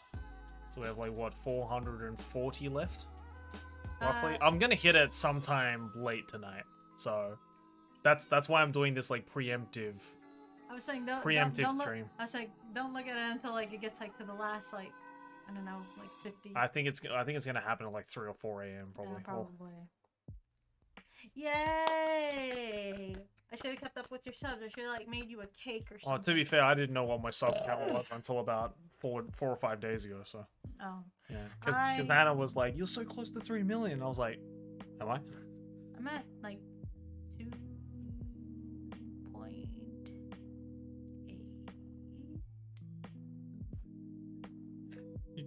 You couldn't have said that any more quieter. I don't even think the mic picked up what you just said. I'm just, no, I think I'm at 2.8. 2.8. 2.8?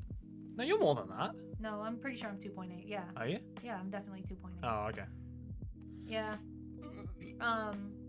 I'll hit it maybe someday. I don't know. I mean, yeah, I assume so. I don't- 2.88 it says. Yeah, what do you want? What? I thought you were like closer to like 2.9. I don't know. Yeah, 2.88. You're almost at 2.9. It's Round up to 2.9. It's fine. Round up to 2.9. I don't know. Close a very slow 2.8. Yeah, it's close enough. Close enough. You're at 2.9. Yeah. No, but yeah, I've always just kind of wanted to talk about like how things online kind of really what's it called? Like distort like expectations like in reality. Like that whole thing I was talking about with creators who get told in like real life like, oh, like they were a dick because they didn't want to like talk, or like they weren't the same. Right. I don't think it's a bad thing that they're not the same. I think it's just natural, you know what I mean? Like it's like working at a job, you know, and you're working at customer service, and of course that's like the best version of you that you put in front of someone else. Once you're at home, when you're relaxed, like you don't give a shit. Like, you know, you just like just like want to do your own thing, right? Yeah, so like I feel it's good, you know, when creators say like, oh, when you meet me, like you'll see that I'm the same way as in my videos. Like this is genuinely me. I'm like, that's hard. I feel like I can confidently say I am not the same in my videos, but that doesn't mean that I'm fake. Yeah, we try and do our best. Like we're not fake in our videos. Well, what you're saying is that we're not gonna be like, I'm not gonna come up to you on the street and be like, hey, what's up, guys? This is the anime man. Like I'm not gonna fucking do that. What are you kidding? I'm just gonna be like, what are you talking about? I wake up every morning and the first thing you say is, hey, how's it going, Aki? It's the anime. hey, man." what's up, Aki? It's the anime man. Yep. Good That's morning, how he Aki. wakes up in the morning. And then I No, reply I'm back just gonna be like, saw, dude. No, and then I reply back saying, hey, friend. Hey, friend, it's It's- Akidearest. Yeah. And then we don't talk for the rest of the day. That's the only conversation we have the entire day. Yeah. Like, I actually, I made this, I sent my friend, like, that video that I made. I was just, like, mocking, how collab videos sometimes go, because the part of like collab videos where it's like kind of the most energetic is the outro, where because you're trying to like close the video now, so you're like, all right, that's it for this game. Thank you guys so much for watching, and I was here with this great guy. Go check out his channel, he's great, we're really good friends. Thank you guys so much for being here. I'll see you guys in my next video, bye. And then I was like, okay, can you send me the files? like that's what you do. Yeah, literally every YouTube collab. You turn off the video and then you're just like, okay. And then you just fucking. Yeah, and then both of you are just like, okay, yeah, that was a pretty good video. Alright, yeah, that was pretty good. Yeah. Wayne, can you send me the files? And then Google Drive. you right? get that Yeah. one. Alright, cool. You get those like times where it's like, shit, I forgot to hit record on my end. And then you both like sit there quiet and you're like, well, fuck. I just went through all of that because it's so exhausting. Yeah, no. So I don't know. It happens, man. You forget to record sometimes. I've done that before. Yeah. No, well, I mean, like, I can't remember the last time I forgot to hit record, but I've had. Yeah, it's happened to me enough times now where I like You know, double and you triple never- check. I always double and triple check. I'm like, is it on? Okay, good. I think Is it on? Okay, good. I think the most common thing, the most common error that YouTubers do is, so give me your camera so I can visual lesson. Oh my here. god! Spoilers. This is the camera I use. Yeah. So It's the Sony A7S III. yeah. So one common thing that YouTubers do is like, is this one synced up or no? Yeah, it's synced up. Okay, so this is like what you should do is get a mic that syncs up to the camera, so the moment that the camera records, then the microphone turns on and starts recording too. But I have oh no, I don't have it anymore, but I used to have like the mic, you have to turn this on and you have to turn the camera on. Yeah. Because if you turn the mic off, then you're fucked. Like there's no audio in the fucking footage. So, and that's such a common thing. Like I used to always forget to turn both on. Yeah. So now I have a mic where it's just, it turns on at the same time as the camera. Yeah, so. And then like, I remember one time, I think think the video went up. Yeah, like it was like an old unboxing, and I recorded the segment, and I forgot to turn the mic on, but I had all this footage, so I voiced over what I talked about. Yeah, I mean, like, I said, I did a video where I rented out a mom for 24 hours, and the mic wasn't on for like 90% of the video, so I had to do voiceover, and that voiceover dead ass saved that video because now that video has like 2 million views. yeah, So I'm like, thank God I didn't give up on this video. yeah, yeah. Jesus Christ. So now I'm just like, all right, is the mic on? Is it recording? Are you sure it's recording? Yeah, so Double check, triple check. aspiring YouTubers, try to avoid that mistake. Just get a mic that syncs up to the damn camera. Like, you'll save yourself so much. I won't even tell you, like, oh, remember to turn both on. You're gonna forget. Like, you're gonna forget because it Yeah, fucking like happens. after that mistake, I immediately threw out that mic and got like a one that automatically Also, they suck. syncs. They suck because they're separate, right? Yeah. Sometimes the audio is just off, and then you gotta start fucking syncing. This is Yeah. stupid tech stuff. But yeah. Pain in the ass. Back to deep shit. Dude, Deep shit. What's the clap sync. Yeah, you gotta do the clap sync. Yeah, no, I've Yeah, been. Rune gets it. Who? Rune. Oh, yeah. Yeah, the clap sync. Oh god, no. It's like, yeah, and especially collab editing Yeah. is the worst. Collab, like, fucking alright, thing. 3, 2, 1. Yeah, There you go. but then you're still off sync. Like, Yeah, because of the delay, right? I know. So, oh man, that's why I like one of the reasons I don't do many collabs. At least in comparison to you, I very rarely do collabs because it's so stressful. You have to schedule when you're both free, and then you gotta like work on your tech, and then you gotta do all of this, and then even afterwards, then figuring out the files because something always goes wrong. Like, Of course. yeah. So I don't know. Anything else like about YouTube? Like, because I talked about my own thing of things that like I don't like or whatever. I don't like You. the anime, man. Right. That guy sucks. Anyway, dude, I'm like falling asleep, dead ass. No. I'm so tired. I got up really early this morning. More detective. Bro, I just made a detective Aki. Do it again. They take so much energy. Do it again. My last one got fucking age restricted. YouTube just messaged me this morning saying, yeah. Do it again. YouTube just messaged me this morning saying that they weren't going to take it off. Big sad. And I was like, oh, Rest in peace. I was like, you asshole. No, because they age restricted me. Then I fought it back. Mm. Then they rejected that. So I emailed them. I said, but like, you allow so much shit and I censored the fuck out of it and it's educational and I talk about the dangers of mental health on a person. And then they said, oh, sorry about that. We'll look into it right away. Fast forward to today. This took like a week. Mm. Of course. They said, hey, we looked into it. No. Nope. Fuck Then- you. Yeah. It's like cool. Yeah. So, thanks, YouTube. So maybe then you should do it again. We'll do what again? Message them? No, Detective Aki. I know. It's always pulling teeth. I love that series so much, but it's so much energy out of me.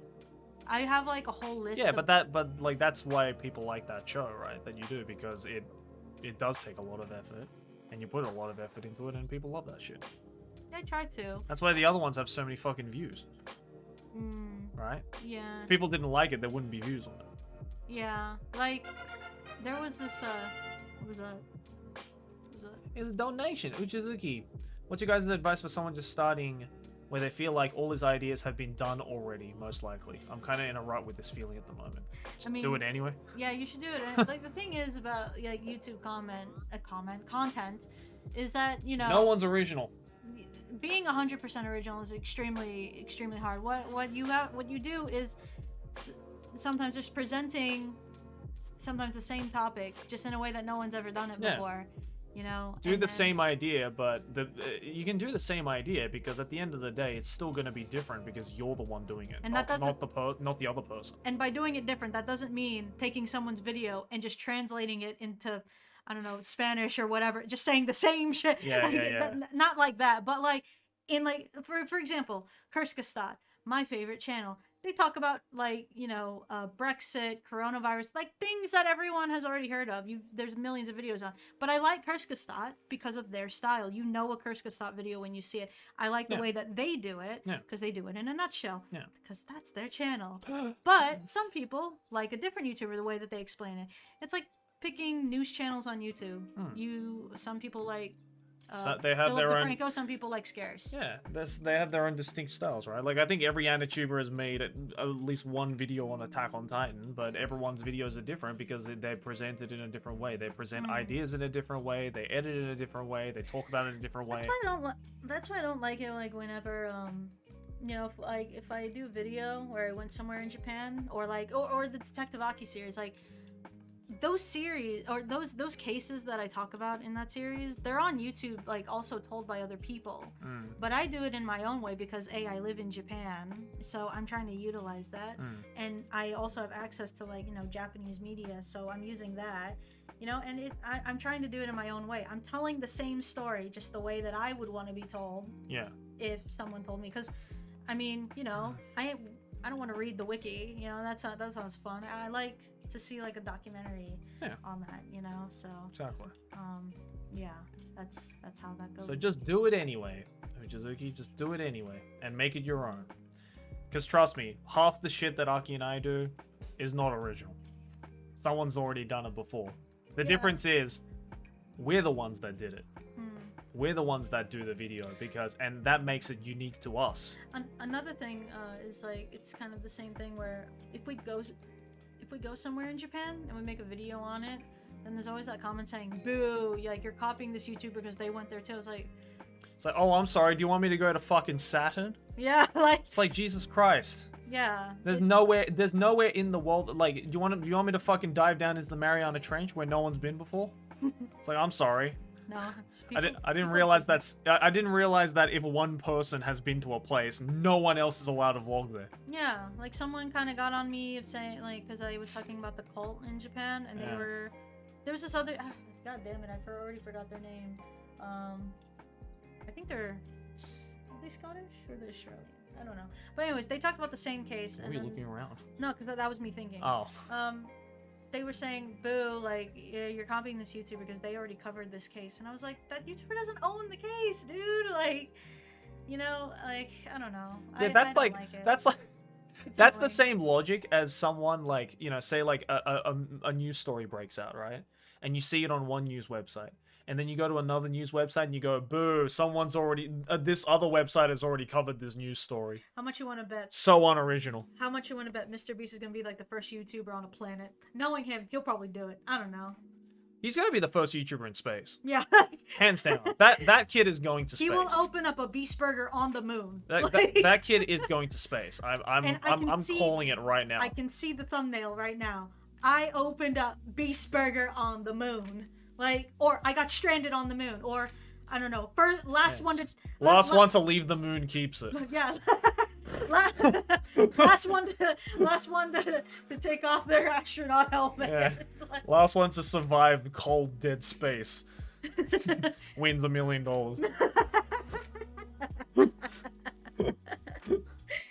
I can 100% see it. So I bought the moon today, and I challenged 5 people. Jimmy is like the perfect amount of insanity, and I love it. Yeah, I love Jimmy. He does the thing that no one would ever do, and I don't know. Would you say I mean, I've talked to him very briefly in a call, and just that short call alone notified me. I'm like, this guy is insane. But the good kind of insane. He's chaotic neutral. He is literally the fine line between genius and insane. You know what I mean? So mad genius. I've been having fun uploading videos on manga and Magic the Gathering. For me, YouTube is a creative outlet that lets me share my thoughts and practice my writing. I finally quit smoking after 25 years, so that sounded better on my videos. Oh, congrats, man. Yay! Good shit. Manga and Magic the Gathering? Yeah, dude, just fucking make videos that you like. If you like manga and Magic the Gathering, make videos on manga and Magic the Gathering. Fuck yeah, dude. Good job on quitting smoking, too. Yeah, good stuff, man. After 25 years as well. Good on you, dude. Yeah. Not a thing with the 2-1. You have any embarrassing stories? No. My life is perfect. No mistakes whatsoever. I can't think of an embarrassing story. It's fine. I'm actually gonna end the stream soon Aw. because I'm actually tired. Watch, I'm gonna be in bed, and then I'm gonna like yell, like with Joey there being like, "Oh, I should have said this." I should have said this story. But yeah, guys, let's look at the final results Of for what? of the sub count. We're at 2,999,580, so 400 subs away. Probably gonna hit it sometime like probably 3 or 4 a.m. Like while I'm asleep, I'm gonna hit it probably. So yeah, I guess thank you guys in advance for 3 million subs. That's super fucking cool of you guys. Kind of insane. Tweet at Joey onto it once he hits 3 mil, because we'll probably be asleep. Yeah, please. Like when I hit 3 mil, like can you guys keep an eye out for me and like screenshot the 3 mil so I can take it and screenshot it, because I'll definitely be asleep when we hit it. Yeah. And I want to be able to, you know. I want to see 3 mil. I want to see someone Photoshop 3 million and all the zeros are different faces of Joey. No, don't do that. It's just like slowly pog face. It's like.